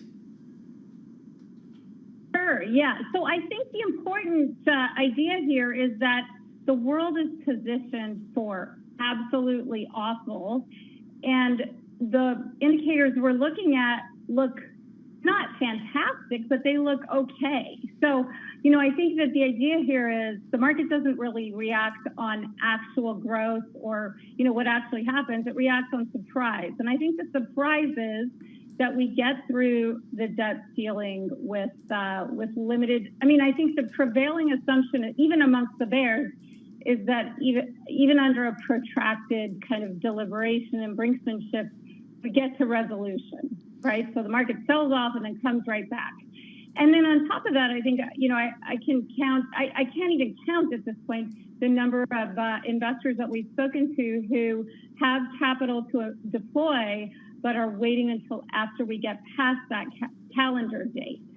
The other reason that I'm more optimistic on stocks relative to fixed income is that I think that folks are thinking we're going to see the exact same reaction. The market's going to sell off, bonds are going to rally, but there are two big differences today. The first is stock versus bond allocations back in 2011 when U.S. debt was downgraded were about 30 percentage points higher in stocks relative to bonds than they are today. The world has bunkered down. Bond allocations are the highest we've seen in 10 plus years. Stock allocations are light. They did a complete reversal from being overweight to underweight last year. And by the end of this year, they got to the lowest levels we've seen since, basically the financial crisis. So a lot of our work is telling us that investors are positioned for sort of Armageddon. And what we're going to get is, some muddle through. And then when you look at cyclicals versus defensives, I think there are actually some positive signs for cyclicals, dare I say it, because nobody agrees with me. But when you look at some of the macro indicators, we have a regime model that we track. And it's interesting because it's made up of 8 indicators.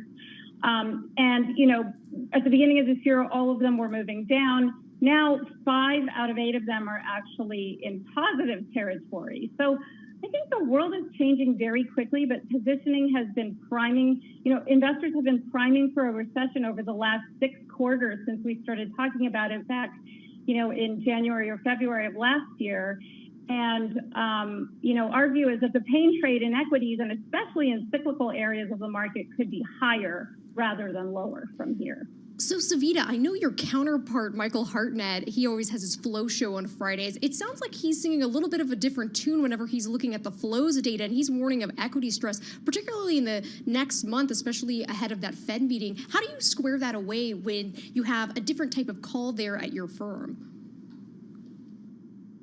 Well, I think it's interesting, and I think, everybody looks at, we all look at the same data, but I guess it's interpretive. And I think what I'm sort of paying attention to is the fact that our economists have dialed back their recession forecast to, just a 0.8% peak to trough decline in U.S. GDP. A lot of economists across Wall Street don't even expect to see a recession. When you look at stocks versus bonds, maybe flows have been aggressive in certain pockets of the market, but what we've seen in our desk and in our, hedge fund and long-only positioning barometers based on U.S. active investors is that individual investors have seen capitulation-like selling over the last 4 weeks. And hedge funds and long-onlys are light on cyclicals, heavy on defensives and growth. So I think that, there is some interpretive element here, but where I see the strongest upside risk within the market is in U.S. more cyclical GDP-sensitive stocks.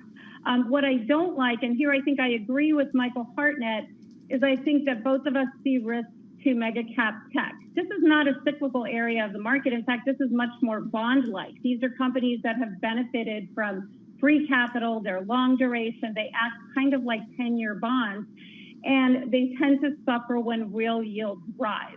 Our view is that the biggest bubble, and I suppose I should say my view is that the biggest bubble on across capital markets is in the 10-year treasury, right, in long bonds. I think that's really where, it's been basically pushed up by foreign buyers as well as the Fed aggressively buying treasuries.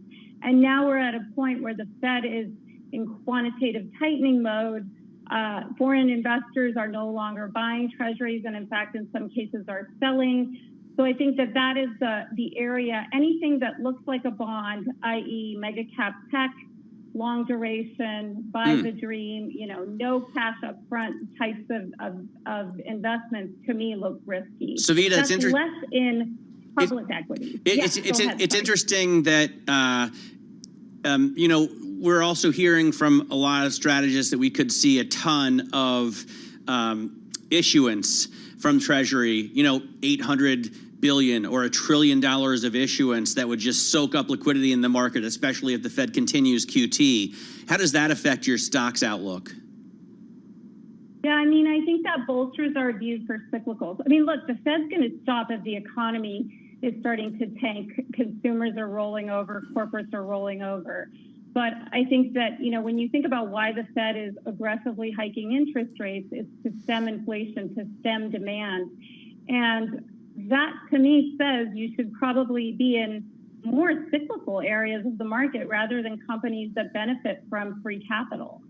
And I think that right now, investors might be using the playbook from 2008, 2009, credit-sensitive stocks are financials, home builders, energy, commodities, et cetera. And our view is that those are actually some of the safer areas within the market because they've been starved of capital. They haven't benefited from a low cost of capital because they've basically traded at much higher multiples for a variety of reasons. They're now probably healthier from a balance sheet perspective, from a supply discipline perspective. I would say that the big banks, the SIFIs or the regulated banks, are in a much better position than regional banks. And, the S&P 500 has a much higher exposure to SIFIs than to regionals. Regionals are only, I think, a percentage point of the market cap of financials within the S&P 500. So a lot of this says to me, okay, you want to buy the equal weighted S&P 500 because the market is still front end loaded with a bunch of really big cap tech stocks. And I think those companies might not do as well in an environment where real yields are rising. But if real yields are rising and the economy is still doing okay, consumers are still relatively healthy, corporates have balance sheet strength, we're actually continuing to hear. So this is the most surprising to me. We are continuing to hear companies saying they are spending on CapEx. And this is more traditional CapEx rather than just tech CapEx.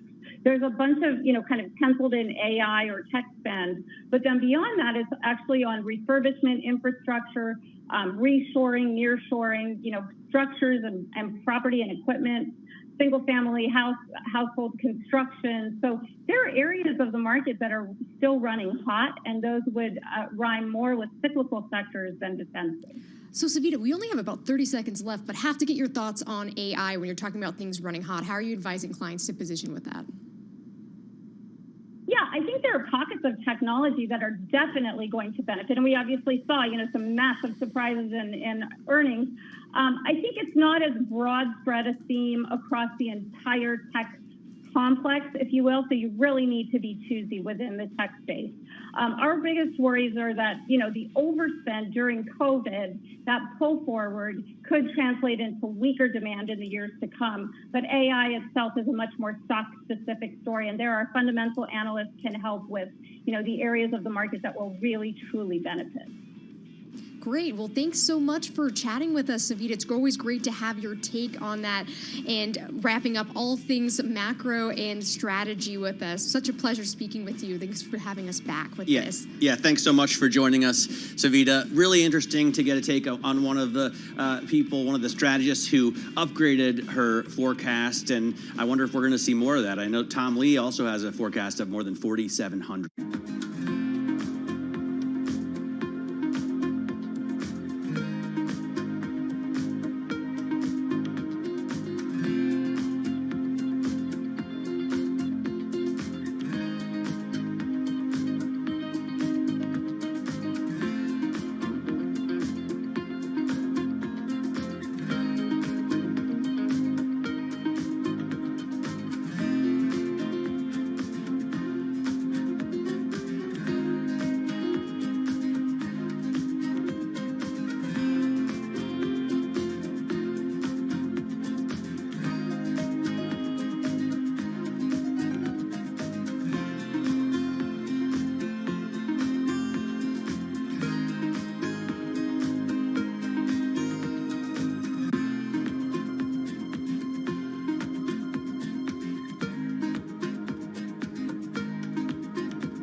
markets, headlines, and breaking news 24 hours a day at Bloomberg.com, on Bloomberg Television, and the Bloomberg Business app. This is a Bloomberg Business Flash. It's 3:21 on Wall Street. We do check markets all day long at Bloomberg. We are very close to session highs. The Dow, the S&P, and NASDAQ all rallying with just about 38 minutes to go ahead of the closing bell. S&P right now up 59, a gain of 1.4%. The Dow up 354 points. That is a gain of 1.1%. Even so, the Dow does remain lower for the year, down by about 0.1%. NASDAQ today up 295 points. That's an advance of 2.3%. NASDAQ 100 index outperforming up 2.7%. Russell 2000 today up 1.1%. 10-year yield 3.79% with the 2-year, 4.56%. Gold up 0.2%, $19.45 the ounce. And West Texas Intermediate crude up 1.4%, $72.86 a barrel. Commerce Department data show the personal consumption expenditures price index, one of the Fed's preferred inflation gauges, rose faster than expected, 0.4% in April. Reaction to the numbers from Megan Green, global chief economist at the Kroll Institute. I wouldn't read too much into one data point, but it does suggest that the Fed isn't done. So even if the Fed does end up pausing, I don't think it's finished here. We've seen that corporate earnings have been pretty strong. That means that there's a lot of labor hoarding that may well continue, keeping the labor market strong. That, again, keeps demand strong, keeps upward pressure on inflation. So I think that the Fed's got more work ahead of it. And speaking of corporate earnings, Marvell Technology up 31.7% after earnings. NVIDIA reported yesterday, up 24% yesterday, up another 2.9% today. And that is a Bloomberg Business Flash. All right, Charlie, thanks very much. Charlie Pellet there at the Bloomberg Business Flash. Matt Miller here in the Bloomberg Interactive Broker Studio with Jess Menton. We're filling in for Carol and Tim. And we've got Dan Coe lined up here, Senior Principal and Portfolio Manager at Eagle Point Credit Management. He's on Zoom from Greenwich to talk to us about the leveraged loan space. Dan, great to have you on the program. You are, I think, one of the biggest players in this space, right? And we've seen a drop in issuance. We've seen a narrowing of spreads, but you think that's about to turn around. Give us your pitch.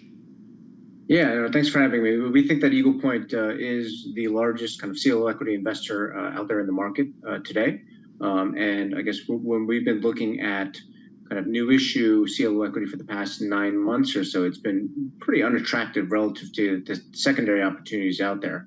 You know, for the kind of the top tier CLO collateral managers, we see kind of low teens yields best case, whereas in the secondary market, we can pick up paper kind of loss adjusted, you know, adjusting for all kind of the defaults to come, kind of in the 20+% range. Now, that being said, we are seeing kind of a turn in the arbitrage, mainly because we've seen loan prices fall by a bit kind of over the past couple of weeks with all this debt ceiling kind of drama, while CLO liabilities have actually held in. So we're seeing that arbitrage kind of slightly grow. And so while maybe new issue isn't as attractive as secondary today, the tide certainly seemed to be turning, making new issue a little more attractive than it was before. So Dan, why has the volume of issuance in the U.S. dropped? Yeah, I mean, so I think most of it has been the first kind of quarter was these captive funds that were printing these CLOs. So what captive funds are funds that were raised by some asset managers or private equity firms to really back the CLOs that they were kind of issuing, so buying all the equity. And so a lot of these, captive fund managers were buying equity that was uneconomic to, the equity investors. And why is that? It's because they had very little skin in the game. But they wanted their management fee stream to turn on by doing these new CLOs. And so, that clearly had a large conflict of interest between the equity investors in the captive fund and the collateral manager. That being said, now that a lot of them printed at least one CLO kind of for the year, they're being a little more cautious about issuing the second one because it could ultimately end up hurting their performance in the long run if you're doing all these uneconomic transactions that are going to underperform. So I imagine also, as the debt ceiling debate has gotten, more dramatic, and the price for these loans has fallen, it's more difficult for these companies to get funding at all. So at least in this market, so the issuance drops simply due to that. With the debt ceiling issue resolved, if the debt ceiling issue is resolved, is that part of the reason that you expect issuance to pick up?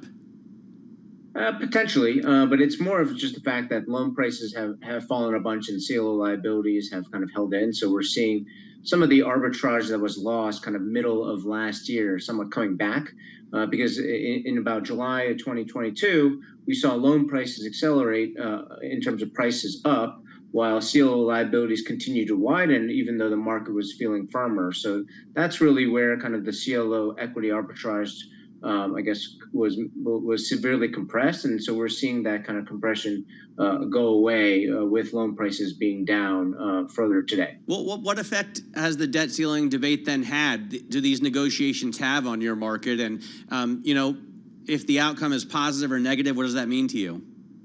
Yeah, I mean, it's clearly it's lowered loan prices as people have kind of withdrawn, or as retail money has withdrawn money from the loan market. Surprisingly, on the CLO side, on the CLO debt side or the liability side, there hasn't really been much of effect as kind of spreads have held in. And I think that all just speaks to just the robust nature of the CLO asset class. I mean, it is a floating rate asset class. It has historically very low defaults. The junior mezzanine tranche, the double B tranche, which is right above the equity for CLOs, has had about a 5 basis point annual default rate. So it's an asset class that has really survived, I guess, numerous different cycles. And so I think people are realizing that this is an asset class that you can kind of ride out in the next kind of recession or downturn or whatever you want to call it. So are we likely to see more defaults and potential downgrades from here? Yeah, definitely. I mean, we're not assuming that there's less downgrades or less defaults going forward, but that's actually a good thing for CLO equity. If you think about CLO equity, we think of it as a kind of a better version of a bank. So I guess if you look at the regional banks that recently failed, a lot of them had kind of short-term funding, right, in the form of deposits, and then when the depositors made a run on the bank, that obviously caused a lot of these banks to fail. Whereas for CLOs have non-mark-to-market financing, so there's no margin calls if prices drop, and it has kind of a locked-in financing for 12 years. And so in times of volatility, you're not kind of on the defensive worrying about your financing kind of getting pulled, but rather you're able to redeploy capital into a market that has dislocated prices and loans at a severe discount. So in the long run, as long as you have a reinvestment period remaining within your CLO, we've seen this kind of time and time and again, whether it's 08, 09 or during COVID, CLO equity actually comes out better than it was going into kind of the downturn. Hey, I want to ask you, Dan, about the transition away from LIBOR to SOFR, which I feel like it's been happening for the better part of my life even, and I'm 50. Is it really going to happen, or are you really going to lend money off of SOFR rather than LIBOR? Yeah, I mean, that's what's been happening, I guess, since kind of the beginning of 2022 for the new loans that were being issued. And, hopefully by June 30th, this is a topic that we'll never have to speak about again. But, there still needs to be about 60% of the legacy loans that were issued prior to 2022 switch over to SOFR. And so a lot of these amendments are going through where the borrowers are kind of seeking it's a negative consent amendment. So basically the lenders need to object to it. And so a lot of them are trying to sneak through these CSAs. It's called, I guess, a credit spread adjustment. And it's simply because LIBOR is an unsecured rate and SOFR is a secured rate. So, theoretically, LIBOR should be a higher number than SOFR. And so if you were to move over to SOFR, you have to kind of receive this credit spread adjustment to be compensated, or to at least have apples to apples between LIBOR and SOFR. And so a lot of these issuers, these loan issuers and private equity firms have been trying to kind of get a nice windfall from this switchover by proposing no CSA or 10 basis point CSA, even though the Federal Reserve has come out, or the ARC committee, which kind of sets this proper CSA rate, has said it's supposed to be 26 basis points. And so a lot of these amendments seem to come out at Friday. at 5 p.m. before a long weekend. So we got, a little short of 2 hours before presumably a lot of these firms are going to try to put out these negative consent amendments and hope that the loan issuer or the lender, miss it for next week.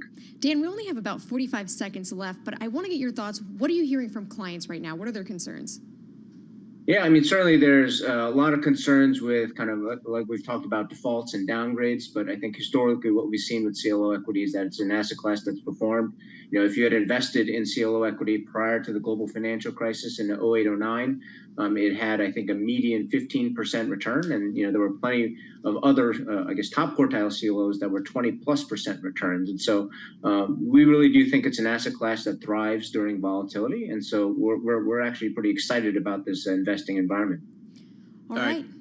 Dan, great having you on the program. Thanks so much for joining us.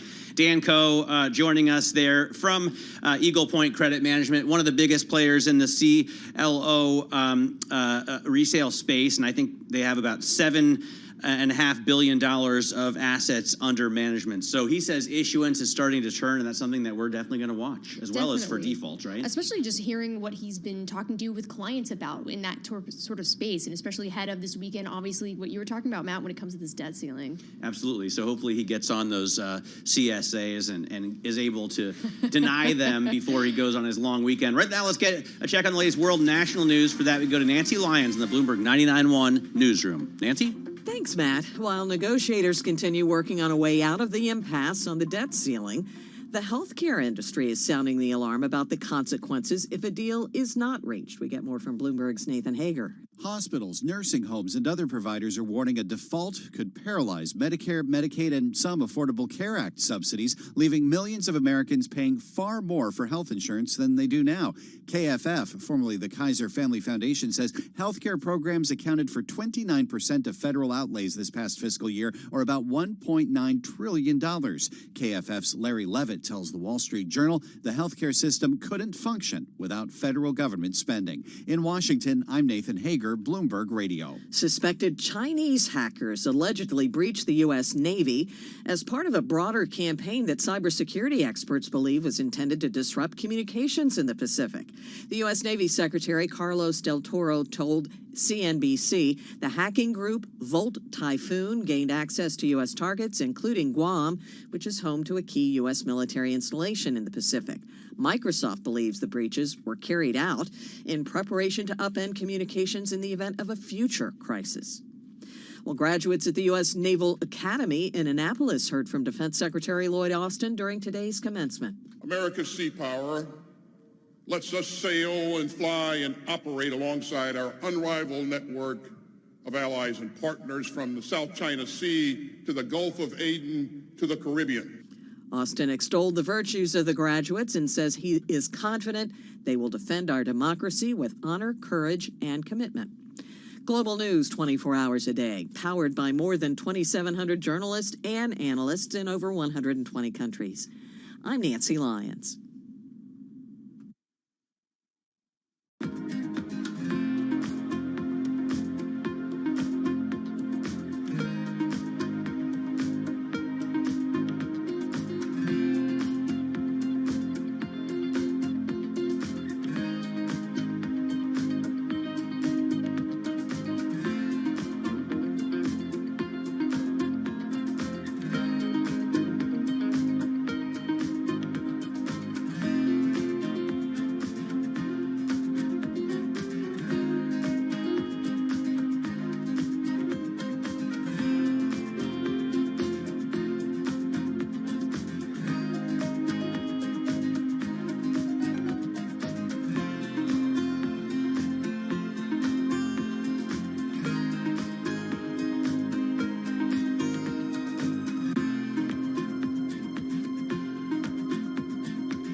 markets, headlines, and breaking news 24 hours a day at Bloomberg.com, on Bloomberg Television, and the Bloomberg Business app. This is a Bloomberg Business Flash.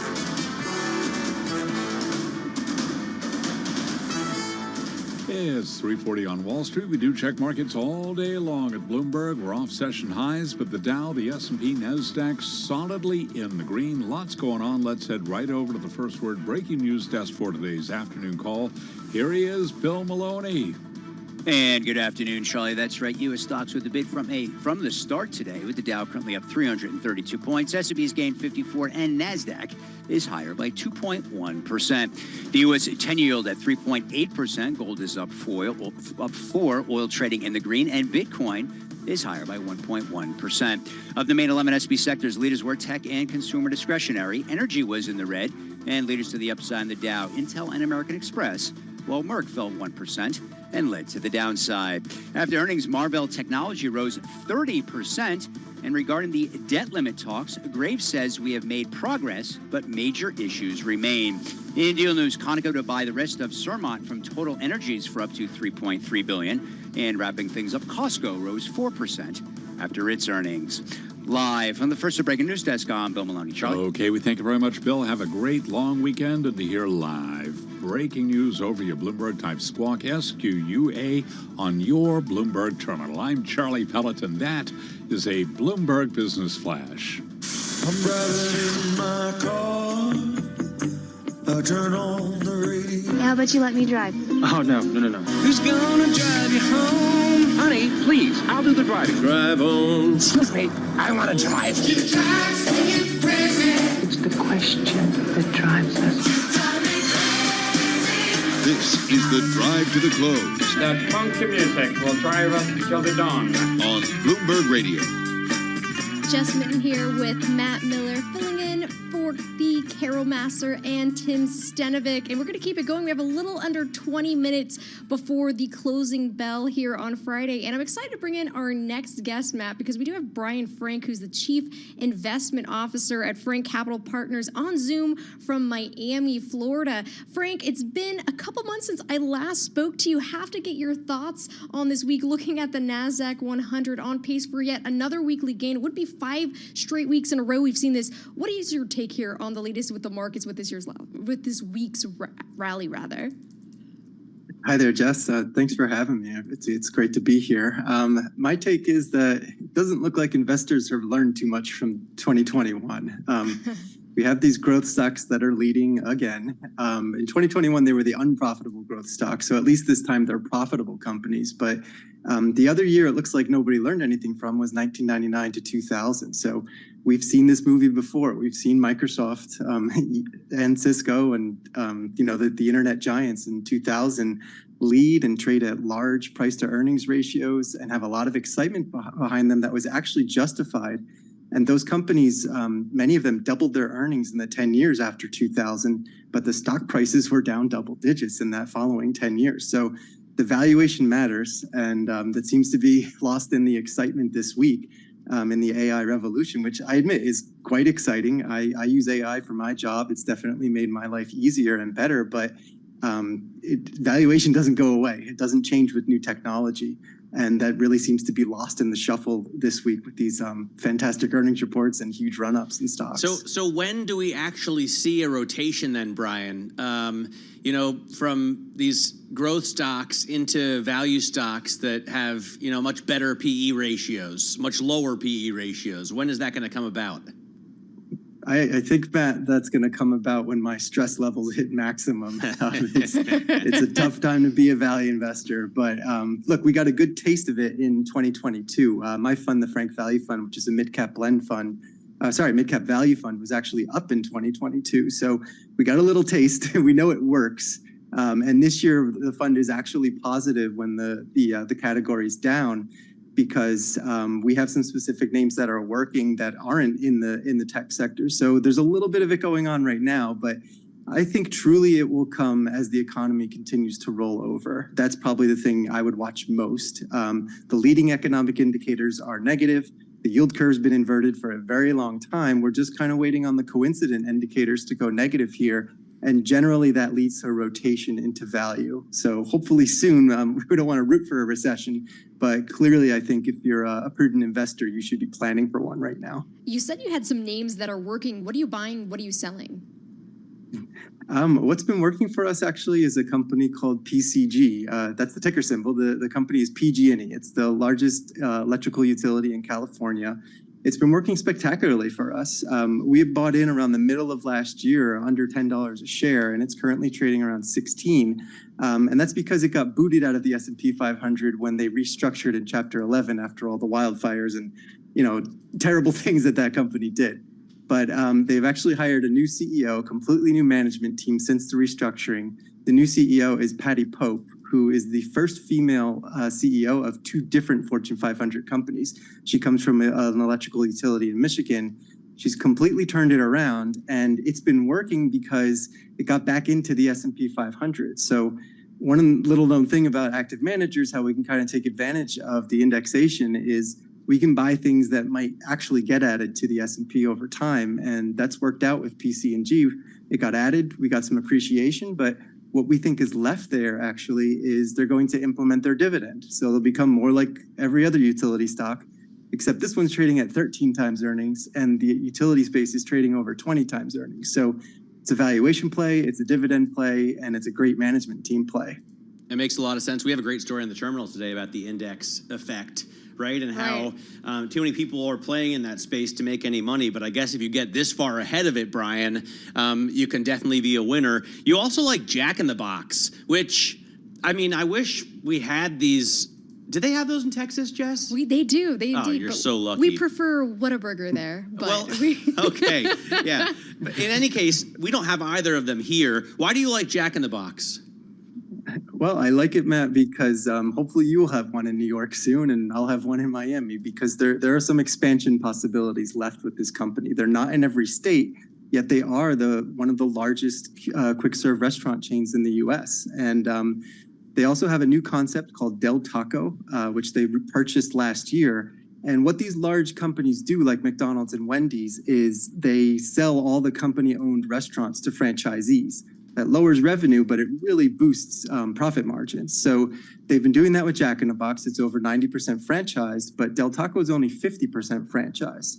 So on top of that, you have some tough times from inflation.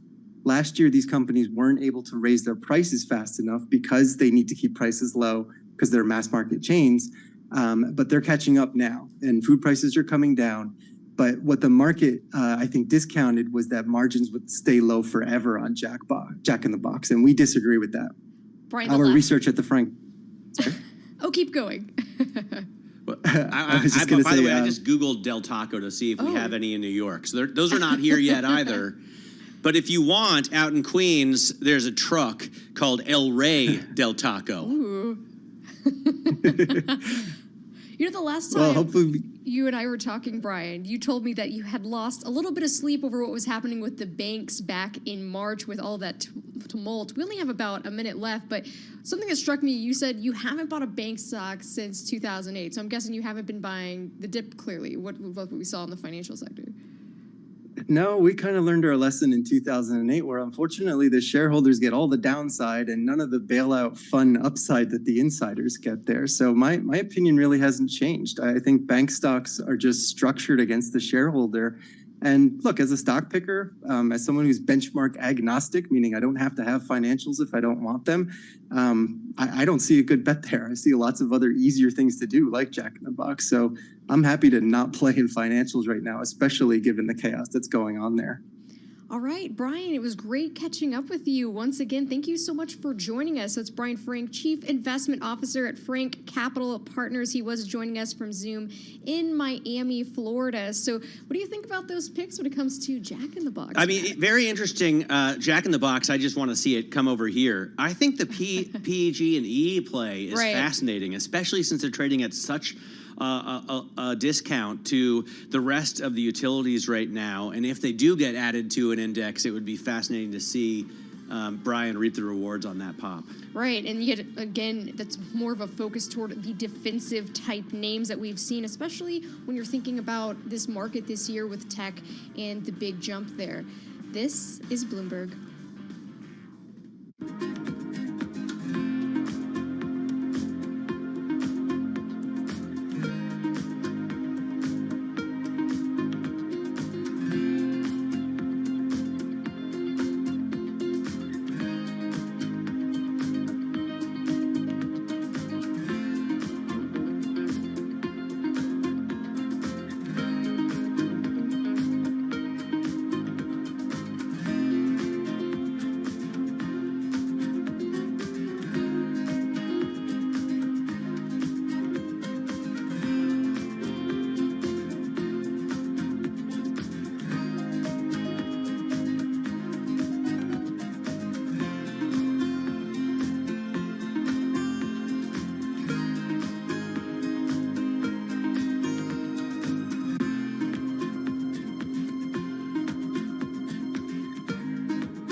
Your company news headlines on Bloomberg Radio.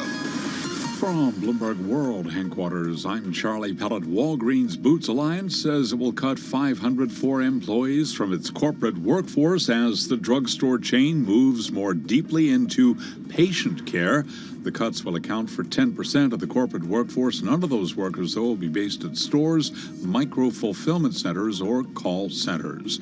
Lots of questions about artificial intelligence and what it means for big names like Alphabet and Apple.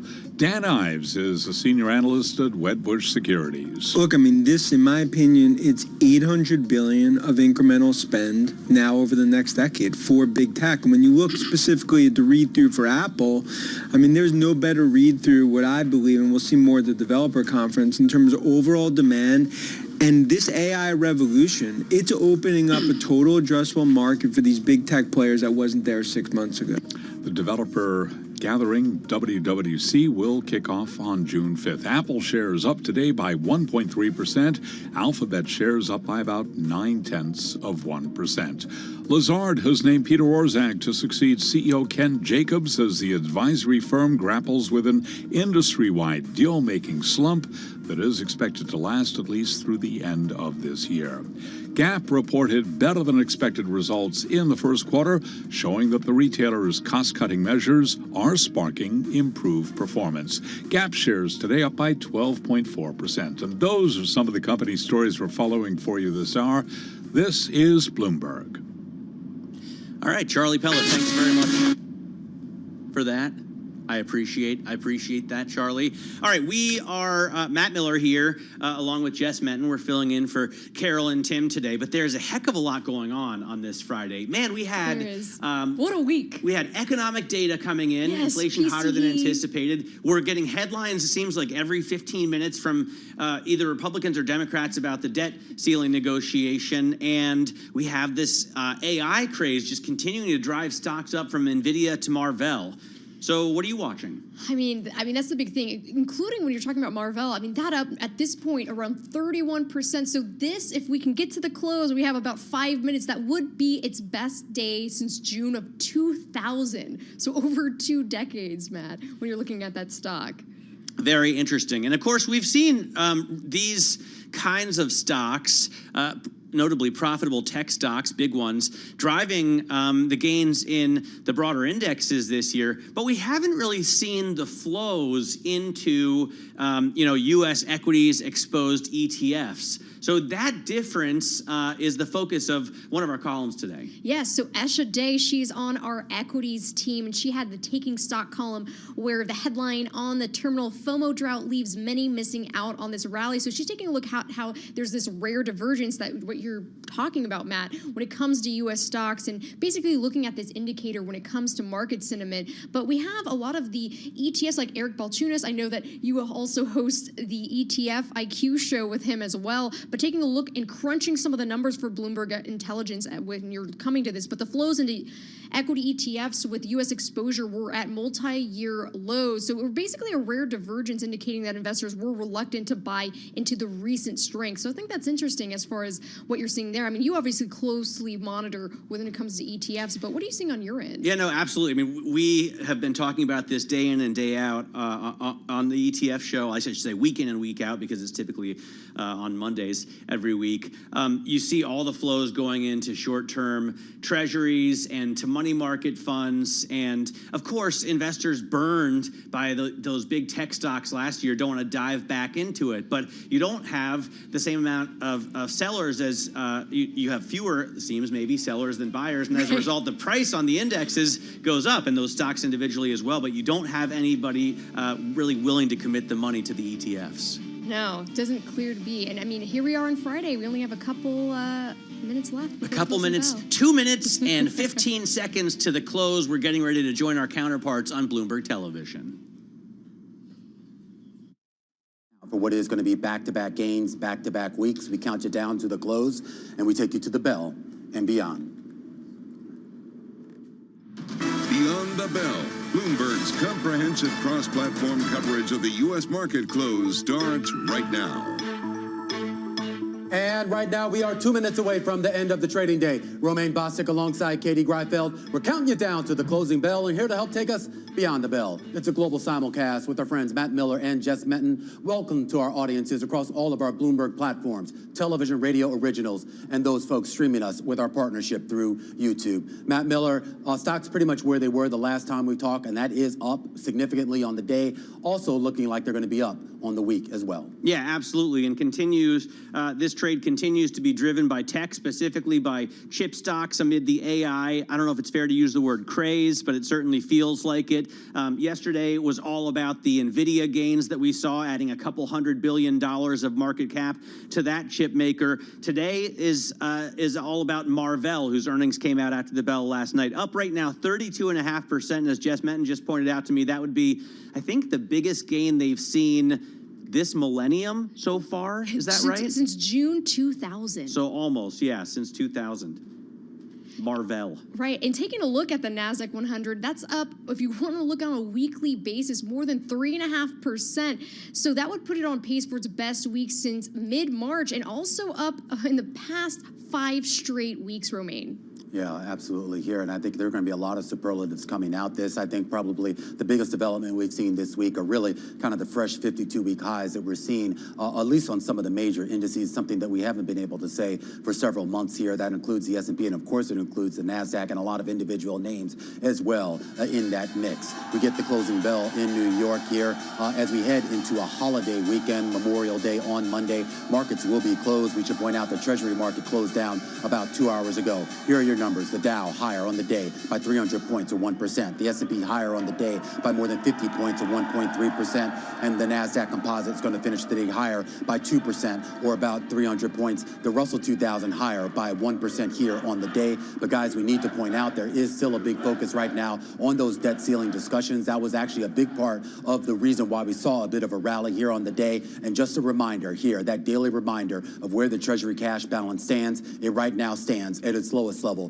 going back to 2017. That headline crossing the wire right now, the Treasury's cash balance as of Thursday, $38.8 billion. Remember, on average, usually the Treasury has anywhere from about $300 to $500 billion on hand in order to pay its bills. That number dwindling as we wait for a resolution, Matt, in that debt ceiling standoff. Yeah, let me quickly give you a look at the groups that moved higher and those that moved lower today while we digest this Treasury cash pile story and get a hold of our economic correspondent Michael McKee on the phone. You have tech obviously leading the pack, the Infotech index up 2.7%, and then consumer discretionary as well as communication services rising. So it's really the big growth stocks that were the gainers as well as those that sell stuff rich people buy. On the downside, you had some of the defensive sectors. Utilities were off, healthcare was off, the energy index was off. So maybe that's a positive sign for this market. If you're a bull, you can say that the people are selling out of these defensive stocks and just buying those that are really bullish for a continued rally. And you want to talk about some of these big names. We were just talking about Marvell. That was indeed its best day since June of 2000, so surging about 32%. And this did come after the chipmaker did say it expects AI revenue to soar this year. And as I mentioned, it is trying to capitalize on, obviously, this AI spending boom, like when we are talking about other stocks like NVIDIA. Another one I have to bring up is in the retail space, looking at what happened with Gap. So that stock jumping 12%. So this is its best day in a year. It did report better than expected results for the first quarter. It did show the retailers' cost-cutting efforts. So not just tech when it comes to cost-cutting, but also retailers benefiting from this as well. And then I also want to end with what's happening with Broadcom, up about 11%. So this is best day since March of 2020. This is another one that's been currently trading around record highs and also a beneficiary from AI. Let's run through some of the biggest decliners and start with Tilray. Of course, this is a cannabis producer. Priced in offering of $150 million of unsecured convertible senior notes. You can see shareholders did not love that. Here's a potential reason why. Bloomberg Intelligence saying that this offering will, quote, likely be modestly dilutive to profit. Tilray shares down over 21%. I also want to highlight Ulta Beauty. We've been talking about it all day on our program. So shares slumping quite a bit. You can see down about over 13%. This, of course, after it tempered its annual operating margin outlook. They chalked that up to theft, basically increased inventory shrink. But you did have analysts also draw attention to slowing comp sales. So we'll see how that shakes out. And Virgin Galactic, of course, this is a third straight day of losses for this company. Shares falling about 16.5% or so. So they actually crewed their first flight to the edge of space for the first time in 2 years this week. But you also had KeyBank analysts pointing out that this company will likely need more cash before it's able to ramp up its next class spaceships in 2026. So still a really tough road ahead. That's a look, of course, at what's going on in the equity space. A quick check on yields here. And this was a pretty dramatic week that we saw for yields cheapening on that 2-year Treasury for an 11th straight day. That pushed the yield higher on the day only by about 3 basis points. That may not seem like much, but remember, we're up more than 30 basis points from where we were last Friday and 70 basis points from where we were just about 11 days ago. You're seeing similar moves here on what we saw in the 5-year, the 10-year, the 20, and the 30. You put it all together here, and you still have a market, at least in the Treasury space, still a bit on edge, particularly when it comes to what the Fed does next. And of course, also a big focus here right now on the debt ceiling. negotiations, trying to resolve that impasse. We just got that big headline here, $38.8 billion left here in that main Treasury fund that they use to pay their bills. And we're now learning that they have about another $67 billion of extraordinary measures left under its debt cap.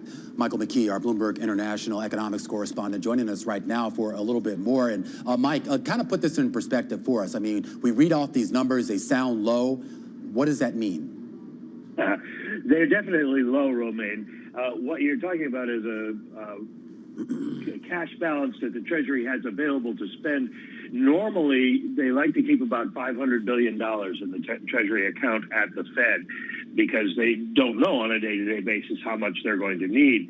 So they try to keep an average balance of about 500, and now we're down to 38.8. Next week, we should have more. I think it adds up to about $150 billion or so worth of expenses that the Treasury has to pay. They will get some tax money in as well, so it won't be the total $150 billion in a hole, but it definitely puts that X date that Janet Yellen put of next Thursday into perspective. They're definitely running out of money now. What happens now? I mean, they obviously don't want to miss an interest payment or a principal either. Can they stop paying, say, federal employees' salaries? Can they stop paying Social Security? They can't stop. Well, let me put it this way, Matt. If they do run short of cash and we go into a debt default type of situation, they would probably have to stop paying some things. Now, whether they would stop Social Security or not is a question that is both technical, can they do it with the computer systems they have, and moral/political, would they do that because of the terrible headlines it would generate? The feeling is they would probably pay treasuries that are maturing, they'd pay the principal, or coupon payments that need to be made.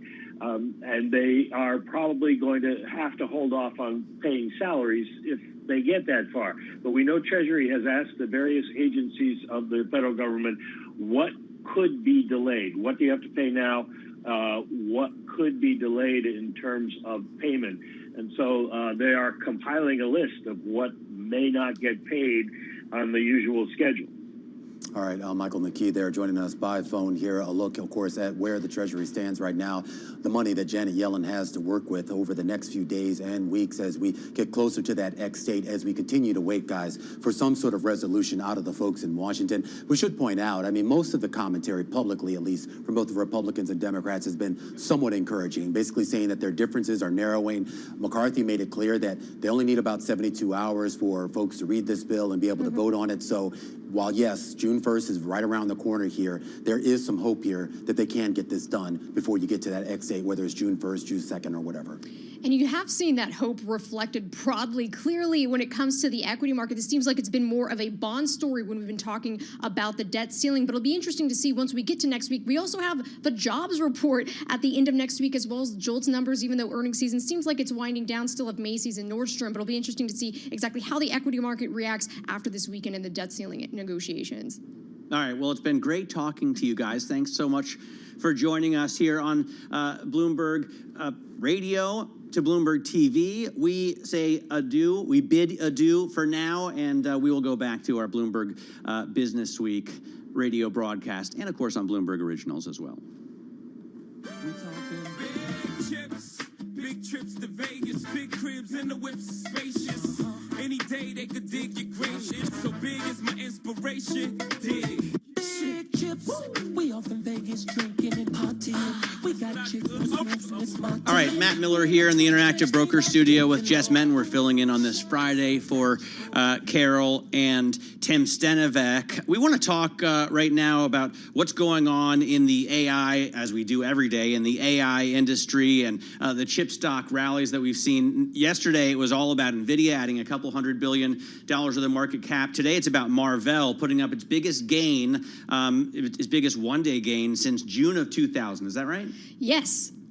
What a over 30% gain. So quite the run there. And I'm excited for our next guest. So this is one of our star reporters on our equities team. Another one we have is Ryan Valstelka, the equities reporter for Bloomberg News. He's on the phone from Chicago. Ryan, talk to us about the rally this week that we've seen in AI and whether or not your sources think this is something that's sustainable. Yeah, good afternoon. Thanks for having me on. I mean, the AI rally this week has really touched everything. It's touched most notably chip makers like NVIDIA and Marvell, like you mentioned, but also software companies. Basically, anyone who has any kind of exposure to this as an idea has really just seen parabolic moves this week. It's really been something to witness. So does the Marvell numbers picture, does the FA function look as strong as the NVIDIA FA function after earnings? Well, NVIDIA's forecast yesterday was really like, if you read the analyst notes, and I have the pleasure of reading a ton of those every single day, those were just really just like off the charts, just euphoric, just enthusiastic. We have not seen this kind of upside surprise in our long careers. It's really been something else there. So NVIDIA is really considered as being in the pole position right now. And I think their report last night, or 2 nights ago, more than anything else, it really just validated the idea that all the optimism that has been around surrounding AI so far this year, it's really been it seems like there's a little bit more meat there. It's not purely hype. So the fact that they are seeing this kind of strong demand and the fact that Marvell is pointing to really strong demand is just a real sign that at least the AI as a technology is certainly something that's going to be around and probably going to be extremely disruptive and transformative to all kinds of sectors. You asked before if people expect this to be sustainable, and I guess the biggest predecessor we have for this sort of thing is the birth of the internet around, the dot-com bubble. So there you did have certainly a lot of optimism, a lot of huge rallies like this, and of course now there were a lot of companies that didn't make it, but certainly the internet is still around and it's big a part of our life as ever. So from what I've talked to, people expect that some of the stocks that are seeing these huge moves today, those rallies may not be sustainable, but there are going to be certain companies that end up as long-term winners that are probably going to be doing very well. Ryan, talk to us about this index that Bank of America has as far as when it comes to companies that would miss out on this boom and basically how it's been underperforming its counterparts this year. Yeah, so the flip side of any kind of disruptive technology like this is that there's going to be some companies that are made obsolete. Bank of America came out what it calls its AI risk basket. That's 24 or so companies that it sees as being vulnerable to this. Now, I will stress that we are still so early in the story of AI. It is really hard to know how this is going to develop and who the winners and losers of this are going to be. But certainly there's a couple of companies that have kind of come out so far and proven themselves to be losers? Yeah, like so Intel? A company called, Intel is focused on CPUs, which is a certain type of chip, and NVIDIA is focused on GPUs, or graphics processing chips. And what NVIDIA said when its results and in its forecast is that all this data center stuff is going to be going to those types of chips just because AI is so complex, it requires so much computing power. You need those types of chips, and that's just an area that Intel is just not very prevalent in, and that's the idea is that it's going to be to their detriment that they are not as exposed to that kind of high growth market. I think you highlight in your story, Ryan, that NVIDIA's CFO points out that the data centers around the world are going to go through a slow transition, essentially saying, not explicitly, that they're going to be pulling out Intel GPUs and putting in NVIDIA chips. Is that basically what's going on? Well, without naming names, that was sort of the idea. We did see Intel fell pretty sharply yesterday, obviously in contrast to NVIDIA's massive rally. It's come back a little bit today, but this is a company that has been struggling for a long time to adapt and get its foundry business back on track. So the idea that now the focus is going to be on this new type of technology that it isn't as exposed to, let's just say it's another issue for Intel at a time when it's already cut its dividend, it's already been disappointing in terms of some sales and some other expectations like that. So it's certainly not what you want to see if you're at Intel, especially, it seems like a pretty good party going on at NVIDIA right now. Looking at NVIDIA's stock on this year basis, over 165% gain so far. I'm curious as far as what your sources are telling you, Ryan. Are they still going to keep loading up after this big run? Because NVIDIA is trying to eye that $1 trillion valuation at this point. Yeah, it's getting pretty close to there. I've heard mixed things. It does seem like people are very positive on NVIDIA on a long-term basis. I mean, they do think that it is, like I said, in the pole position when it comes to AI technology. Right now, it seems like they're not the only game in town when it comes to this kind of chip, but they are the main player right now. And we've seen, companies like AMD is working with Microsoft to develop their own kind of counterpart, and AMD has done really well this year also. The valuation is really something you can't really dismiss out of hand right now. The stock is, talking about NVIDIA, is extremely expensive here, and so it wouldn't surprise anyone really if it did see a bit of a pullback, given, like you said, it's up more than 160% this year. But, like I said, the people expect it to be a long-term fundamental winner, so the story is positive. Maybe the valuation is knock against it. So how much longer does this last, I wonder? I mean, we were talking with Brian Frank earlier, who pointed out, valuations do matter, and that was certainly proved true in 2022. But it doesn't seem like investors are at all worried about it. And in fact, to be fair, valuations on some of these stocks, like NVIDIA, if you look at their forward PE, right now it's at 56, and it was at 65 the day before their earnings. Mm-hmm. I mean, certainly just the scale of how strong that outlook was caused people to kind of reevaluate what its growth is going to look like going forward, and that does impact the way people view the valuation. Who knows what's going to happen? Certainly, people have not cared too much about tech valuations so far this year. They are coming off a really rough year in 2022. Some of these are getting back to their record levels. Some of them are still below it. The long-term picture, I think, on a fundamental basis, people seem to be pretty positive about that. But, again, just looking at the valuations, looking at how much they've moved this year, I think, it's not quite the bargain that they might have looked at the start of 2023. Talk to us a bit about this divergence that we're seeing between when it comes to equal weight versus the mega cap weighting, as far as when you have a handful of stocks that are driving things at this point. Yeah, the market breadth is extremely narrow right now. So if you look at the 7 biggest stocks in the NASDAQ 100, that's Apple, Microsoft, Amazon, Alphabet, NVIDIA, Meta Platforms, Tesla. All of those are outperforming by a significant degree. In addition to NVIDIA being up more than 160%, Meta has doubled. We have Amazon and Google up nearly 40%. Microsoft is up 35%. So is Apple. These gains are just absolutely massive. And because these companies have so much weight in these indexes, basically everyone else can just sort of tread water, and the overall index will do well. And that's what we are seeing so far this year. Basically all of the market's advances come on the back of these few stocks, which are really outperforming, which is great while it lasts. But if it does turn, there could be a broader pullback as well. Ryan, any indication that any of these companies that have come so far so fast are going to raise capital? It seems like an ideal time to do it. No one has mentioned that to me, but I would flag just that, a lot of these companies, in contrast to the dot-com era, people are pretty positive on them just on their pure financials. So, the companies like Apple and Microsoft, they just have such strong balance sheets. They have so much cash on hand that even though they've come up a lot this year, they don't seem, risky in that purely speculative way that you might have seen in other, periods of market excitement.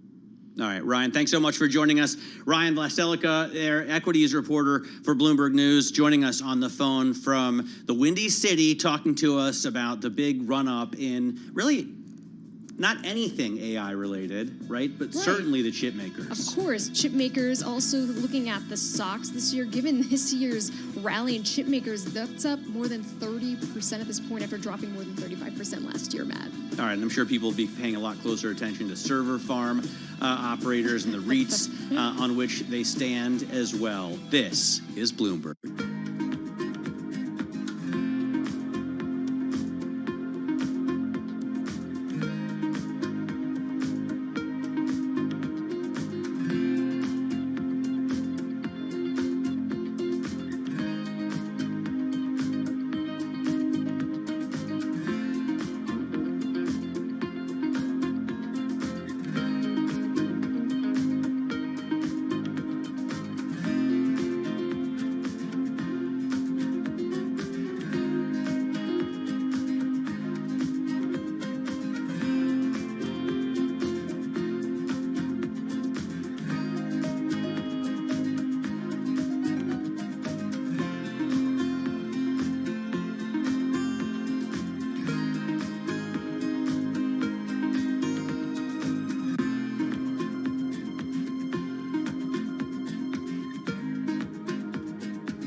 Markets, headlines, and breaking news 24 hours a day at Bloomberg.com, on Bloomberg Television, and the Bloomberg Business app. This is a Bloomberg Business Flash.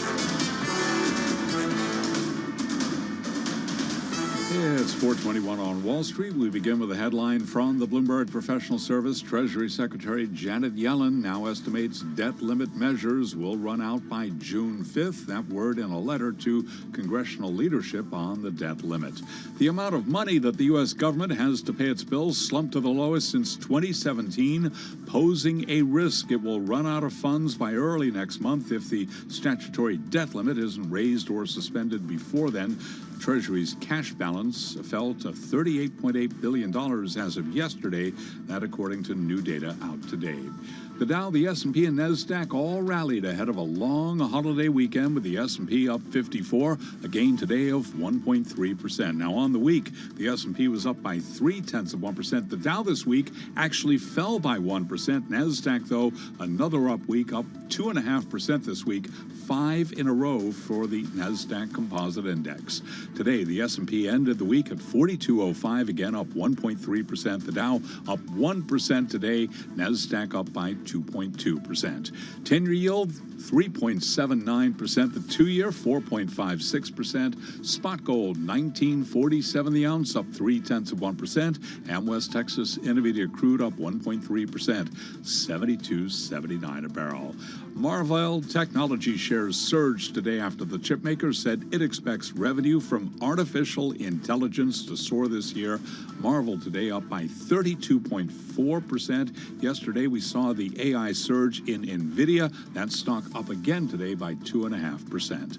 I'm Charlie Pellet, and that is a Bloomberg Business Flash.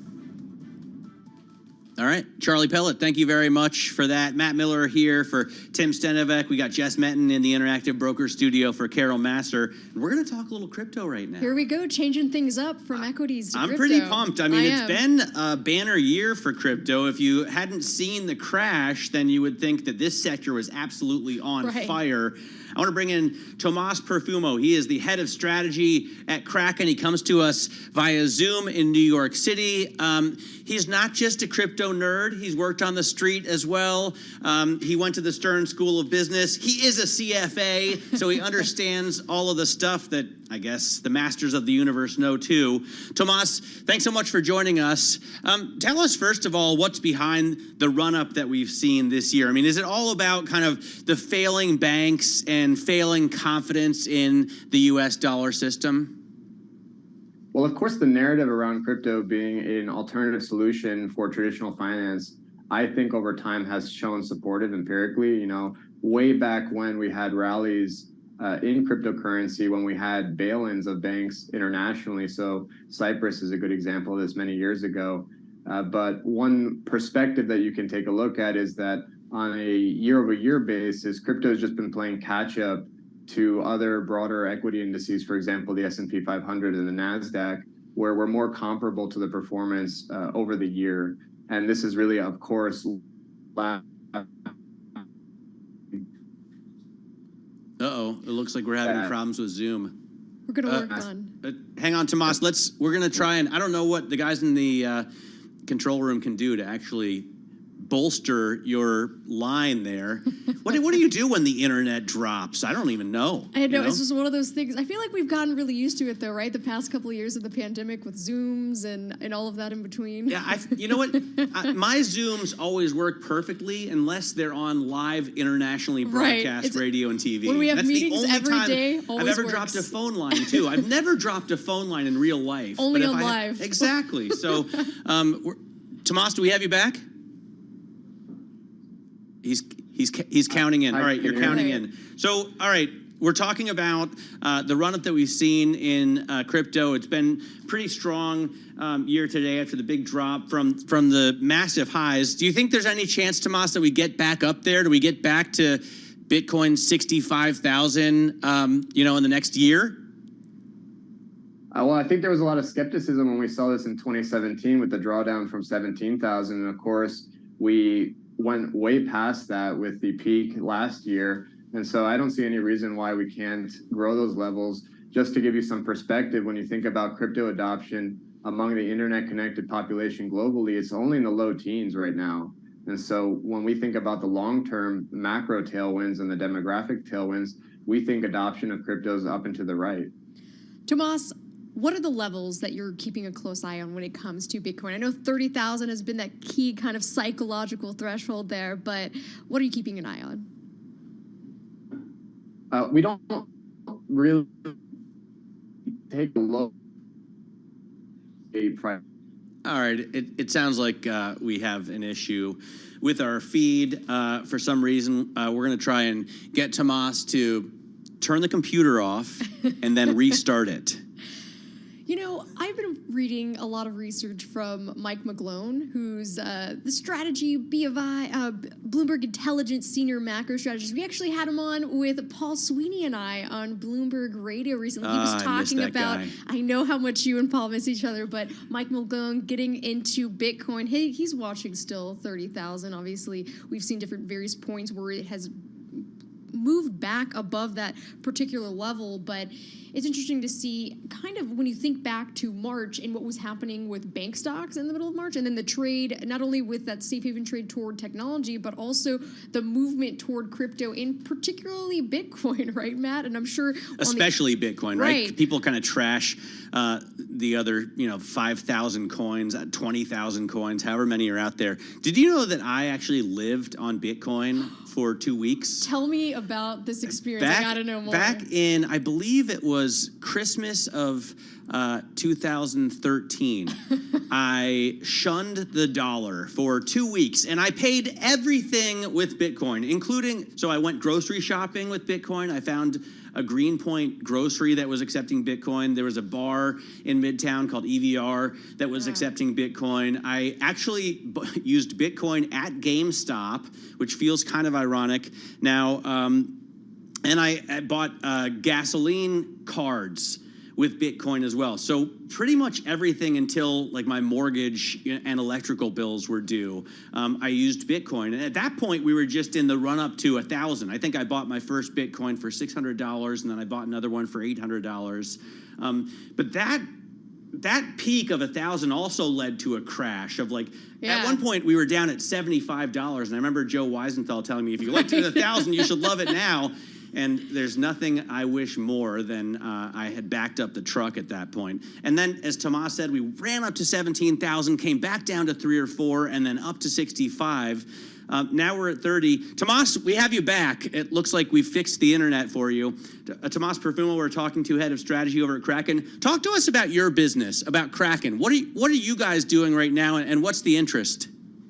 Yeah, of course. So Kraken is a global player in the crypto industry. We consider ourselves an ecosystem, so we provide a variety of services, whether it's that easy buy-sell experience for cryptocurrency, all the way to things like staking and allowing people to earn rewards on their crypto. And our goals really are to make crypto easily accessible, allow people to transfer and exchange digital assets of any kind, and also to help create an ecosystem that people can follow as they go more deeper into their crypto journey. And, when it comes to things that we're focusing on this year, in particular, it's just deepening our relationship with our clients by building products and services that are memorable and wonderful for them. But when it comes to the long term for the crypto industry, what we're most excited about is just following that adoption wave that we see globally. Right now, crypto penetration among the internet-connected population is in the low teens. So we're really early days and just outstandingly excited about what's to come. Tomas, what is Kraken doing about the crackdown that we've seen from regulators in Washington? A number of companies have, I know, moved offshore. Are you also looking at other places to do business as the U.S. decides it's no longer in favor of a crypto ecosystem? Sure. So first and foremost, Kraken invests a great deal of resources to operate compliantly in all regions. Secondly, we also have the majority of our business outside of the U.S. So for us, the U.S. isn't the only market that we depend on or rely on. For us, it's a big market, but nonetheless, we are obviously focused on building products outside of this country. I think from our perspective, the things that we can do is to further rebuild the reputation of the industry and help create better trust within the industry. Of course, bad actors last year did a lot of damage. But things that we do, for example, that earn our clients' trust are proof of reserves so that clients can independently verify that their assets are safely held with Kraken. And otherwise, I'm pretty optimistic that given the bipartisan interest in solving for legislation for cryptocurrency, the U.S. might have a chance at taking a real leadership role in the innovation of this technology and bringing it front and center to the world. So overall, I think long term, I'm optimistic, but of course, there's a lot of reverberations in the short run. We only have about 30 seconds left. Tell me, what are you hearing anecdotally when it comes to investor interest? Of course. So when we look at the trends internally, we continue to see a lot of healthy interest in cryptocurrencies. So sign-up activity is very healthy. We had, of course, an acceleration in April with the run-up in prices. But when we take a look at, for example, the share of taker transactions that are buy transactions, and a taker transaction is effectively an order that is immediately executed on the exchange, we see for Bitcoin that it's the majority of these transactions are buy. And historically, going back to 2021, that's been the case, but during significant drawdowns like the midsummer of last year, the latter part of last year as well, we actually saw peak activity in terms of the share of buy transactions. And even looking into this year, it's just under that peak activity. So we're pretty happy, and we think that people are just digging their heels in and also agree with our view that the long term is positive for crypto. All right, Tomas, thanks so much for joining us. Appreciate getting your take. Tomas Perfumo, their head of strategy at Kraken. Let's get down to Washington, D.C. now and get a check on your world and national news with Nancy Lyons. Nancy? Thanks, Matt. Well, House and Republican negotiators appear to be making some headway on a deal to raise the debt ceiling. One key sticking point is that Republicans insist that there be expanded work requirements for anti-poverty programs. Congressman Garrett Graves was asked by reporters if that's negotiable. Are you willing to drop that work requirements and just Hell no. Hell no. Not a chance. Not happening. Graves and other negotiators have been asked to keep working until they do reach a deal. The amount of money the U.S. government has to pay its bills is now slumped to the lowest level since 2017. Treasury Secretary Janet Yellen has extended the deadline for default. It's now June 5th, not June 1st. 42 million Americans are expected to travel more than 50 miles from home this weekend, and Transportation Secretary Pete Buttigieg believes they'll find fewer issues at the nation's airports. This is a big stress test of the system. We're seeing huge demand. But so far, this holiday weekend appears to be headed in a good direction. Buttigieg says he's pleased airlines have hired more staff and created more realistic schedules.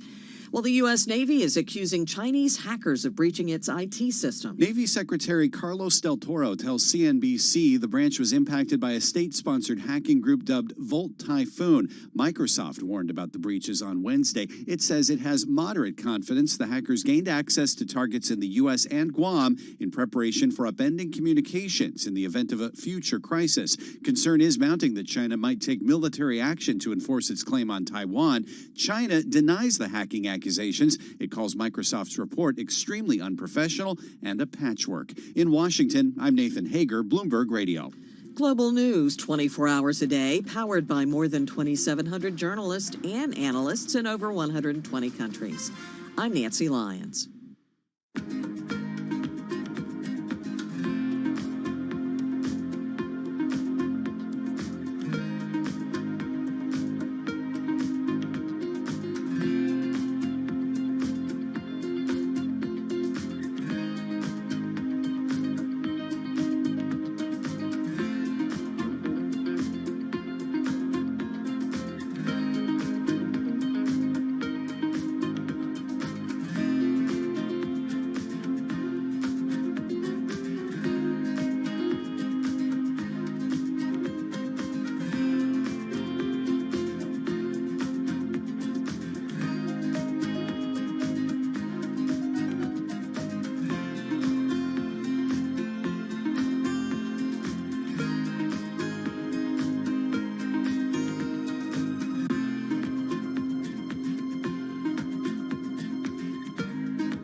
markets, headlines, and breaking news 24 hours a day at Bloomberg.com, on Bloomberg Television, and the Bloomberg Business app. This is a Bloomberg Business Flash.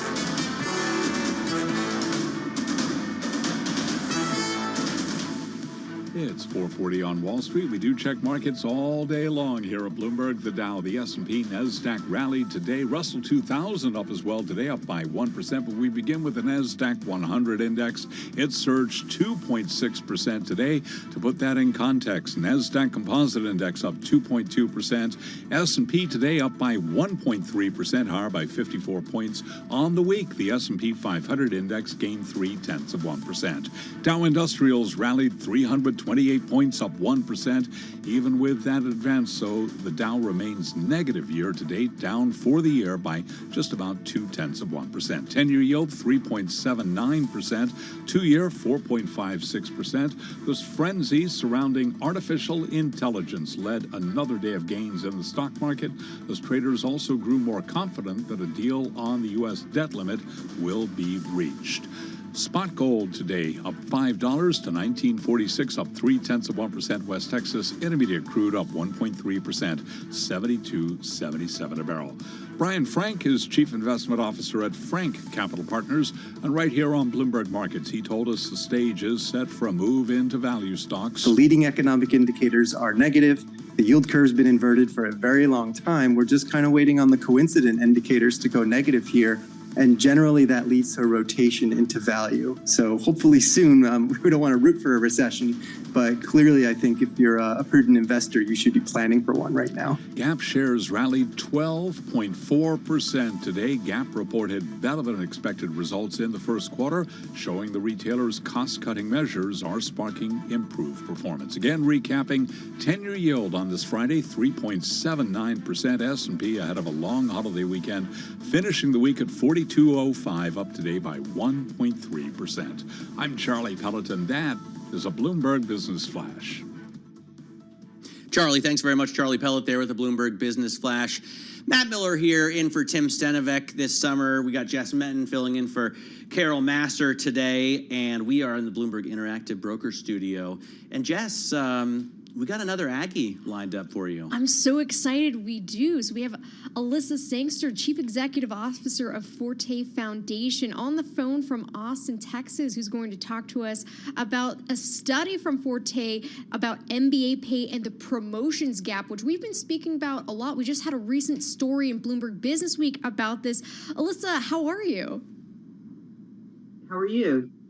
Thanks so much for joining us. Now, unpack this latest study for us. What did you find? Because I feel like we constantly have these conversations, especially earlier this week, we were talking about this Bloomberg Business Week story about how MBAs are closing the gender pay gap on starting salaries, and then basically it widens. I'm curious to hear what you've seen in your latest batch of data.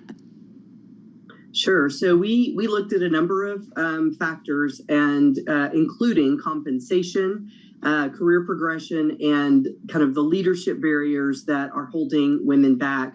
And, what we found was there was that gap that continued. We are seeing after, graduating with an MBA, there is a significant increase in salary, and that increase continues for both men and women in terms of earning. But where it does kind of is a little disheartening is in that gap that remains. So even though men and women with the same degree and those same opportunities, we're still seeing that gap persist. So, but there's a lot of other pieces there. Well, yes. So if I read the study right, the pay gap comes down to just 6% in the first post MBA job, right? Is that what, first year, right. First salary, yes. And then over time it widens back again to about 17%. What's the time period there? Well, it's an average of a lot of different graduation years and people in that, but we're really looking at kind of 0 to 10 or 11 years post MBA. So it's in that time frame. So, I mean, my immediate thought, my wife took a year off when we had our first child, and she was fortunate enough to work at a great company that continued to keep in communication with her and gave her promotions even while she was on maternity leave, but that's terribly unusual. My immediate thought is that maybe women, when they have babies, they fall behind a little bit. I assume there are also many other factors, but what have you found is the reason for the gap? Yeah, I think that's kind of something that we all go to, is that childcare and stepping out for maternity, that those are some of the biggest contributing factors. But what we found was there were a lot of systemic issues that are still present, including a lack of role models for women who were advancing. They weren't receiving a sponsor as they were working in an organization, someone who was really advocating for their advancement within the organization. And they also cited that they were just not confident that they were going to be able to get ahead and advance within that workplace. So while childcare challenges seems to be something we would all expect, what they reported was very different from that. Alyssa, talk to us about what you found when it came to minority women in particular.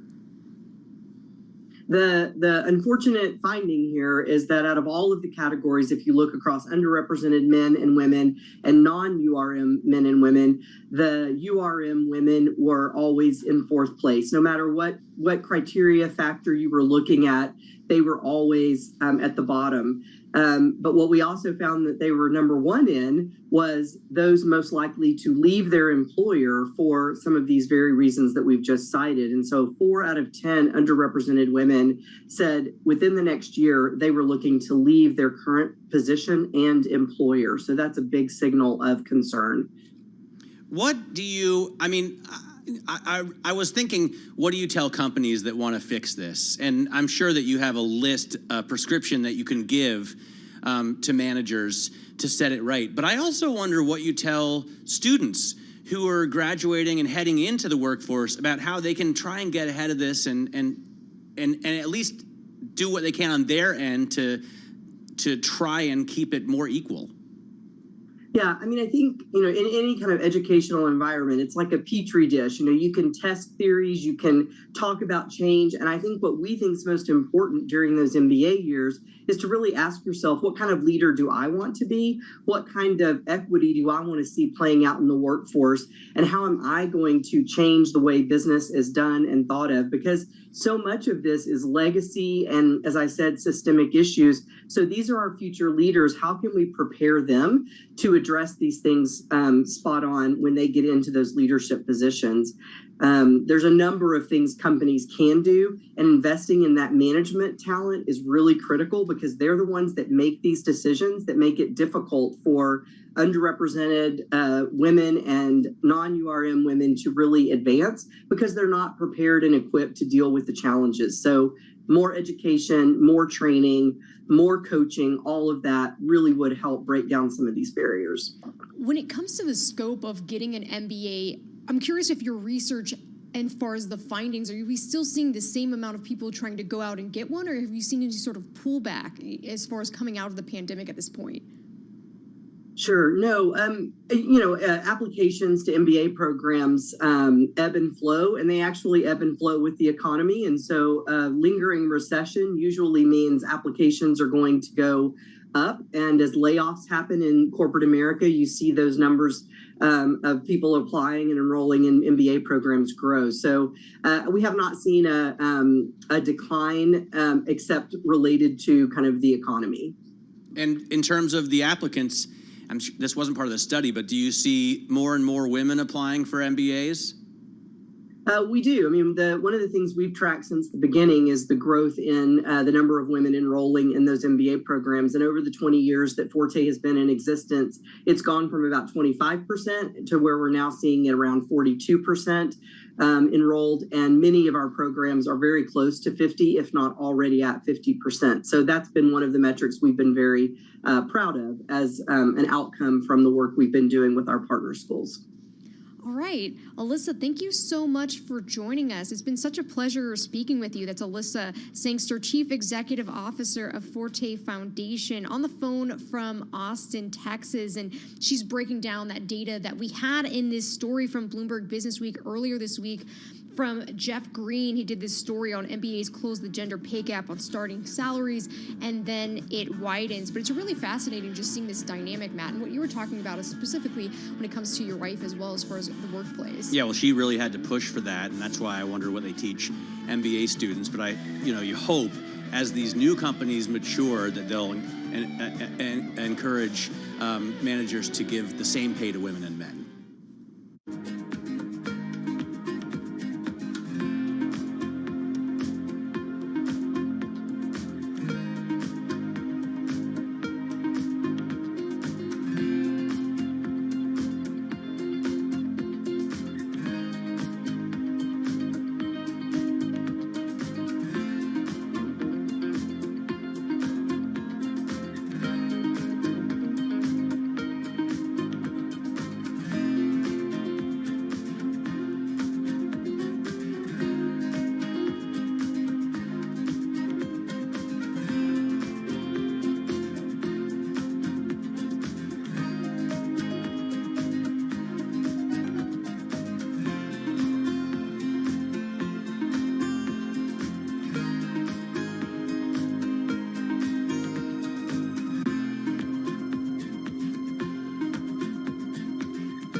Your company news headlines on Bloomberg Radio. From Bloomberg World headquarters, I'm Charlie Pellet. Walgreens Boots Alliance says it's going to cut 500 employees from its corporate workforce as the drugstore chain moves more deeply into patient care. Those cuts account for 10% of the corporate workforce. None of the workers will be based at stores, micro-fulfillment centers, or call centers. Shares of Walgreens Boots Alliance today up by about 0.1%. New York-based Lazard has named Peter Orszag to succeed CEO Ken Jacobs as the advisory firm grapples with an industry-wide deal-making slump that is expected to last at least through the end of the year. And with more on the change at Lazard, here's Bloomberg's John Tucker. Charlie Orszag currently leads Lazard's advisory business, and he'll take the top job October 1st. The move confirms reports last week that Jacobs was planning to step down and become executive chairman after almost 14 years as the CEO. A deal-making drought has weighed on the firm's profit and shares. Lazard posted a surprise loss for the first quarter, and in April announced plans to reduce its workforce by 10% this year. Orszag joined Lazard in 2016 from Citigroup after stints in government. Charlie? And that's John Tucker reporting. Lazard up today by 2.2%. Year-to-date, Lazard is down 17%. We told you about the deal yesterday. Today, shares of Ford and Tesla surged, with Ford striking a deal with rival Tesla to give its EV customers access to the Tesla Supercharger network. Those are our top company stories, and this is Bloomberg.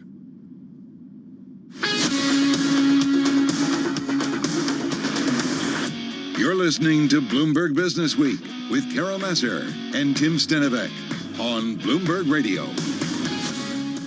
Matt Miller in for Tim Stenevec. We have Jess Metton in for Carol Masser. We are taking you through the end of this Friday before a long holiday weekend. And before we get to the news that we're looking at, we're looking into dirigibles. For one thing, let's get to Washington, D.C. and check in with Nancy Lyons. She's got the latest headlines from the 99.1 newsroom. Nancy? Thanks, Matt. The Memorial Day weekend rush is well underway. The TSA expects to screen roughly 10 million passengers at the nation's airports over the holiday weekend. TSA official Lisa Farbstein says you need to get to the airport 2 hours ahead of your flight. If you do find yourself waiting in a line, that is the ideal time to empty your pockets and put those items into your carry-on bag. Farbstein says they have hired more agents and are now letting children go through the pre-check line with their enrolled parents. Well, it's no holiday weekend for negotiators working on a compromise to lift the nation's debt ceiling. Bloomberg's Irv Chapman with an update. Speaker McCarthy commented as the negotiations resumed. I thought we made progress last night. We have to make more progress now. We're going to get a deal, but it has to be worthy of American people. McCarthy cautioned against speculation on what concessions either side has made, saying he'll present the deal to his members when there is one. In Washington, Irv Chapman, Bloomberg Radio. Treasury Secretary Janet Yellen has now extended the default date from June 1st to June 5th. Well, he may have run into technical glitches while launching his presidential campaign on Twitter Wednesday, but Ron DeSantis is showing he can raise money. An aide says the campaign raised $8.2 million in the first 24 hours. The Florida governor has accelerated his criticism of Donald Trump, his chief rival for the GOP nomination. He told a Tennessee radio station Trump is attacking him from the left. A judge has put a temporary stop today to South Carolina's new abortion law. That's until the state Supreme Court can review the measure. The ruling comes just a day after Governor Henry McMaster signed the bill that bans abortions after around 6 weeks of pregnancy. Planned Parenthood has taken the state to court, saying the ban puts patients and South Carolina's abortion clinics in jeopardy. Global news 24 hours a day, powered by more than 2,700 journalists and analysts in over 120 countries. I'm Nancy Lyons. Now back to you, Matt and Jess. All right, Nancy, thanks very much. Now, do you have, when you travel, Jess, do you have Clear? Do you know this Clear thing? I don't have Clear. I have TSA PreCheck. Okay, I have TSA PreCheck, and I got recently the Global Entry, which is awesome if you're going internationally. But at the beginning of the year, I got this Clear thing because I had an American Express, and I got it for free, but my wife didn't get it. So the idea is, and they don't have it at JFK or LaGuardia, but they do have it at Newark. The idea is you're supposed to be able to get through the line faster. So you tested it out. Well, what we've been doing when we went to Austin a couple weeks ago for the MotoGP, or went to Michigan to talk to Ford, I'll go through the Clear line, and she just goes normal, and we try and see who can win. And almost every time she beats me in the normal line, even though I have, ostensibly paid $189 for a Clear membership. There you go. I've been trying to do that too over the past year since I've been trying to travel more and more as things have gotten out of the pandemic. And this past last week, actually, I went to Aruba, and the TSA PreCheck line actually got there more expedited in a different way than I had been in the past year. Usually, I'd get in that line, and then people in the regular line were already beating me. So I kind of was thinking, well, maybe I should go back to the regular line. Yeah, I think a lot of times lately, the regular line makes sense, or regular class. There's no reason to buy, pay $10 extra on cheap airlines to get there faster.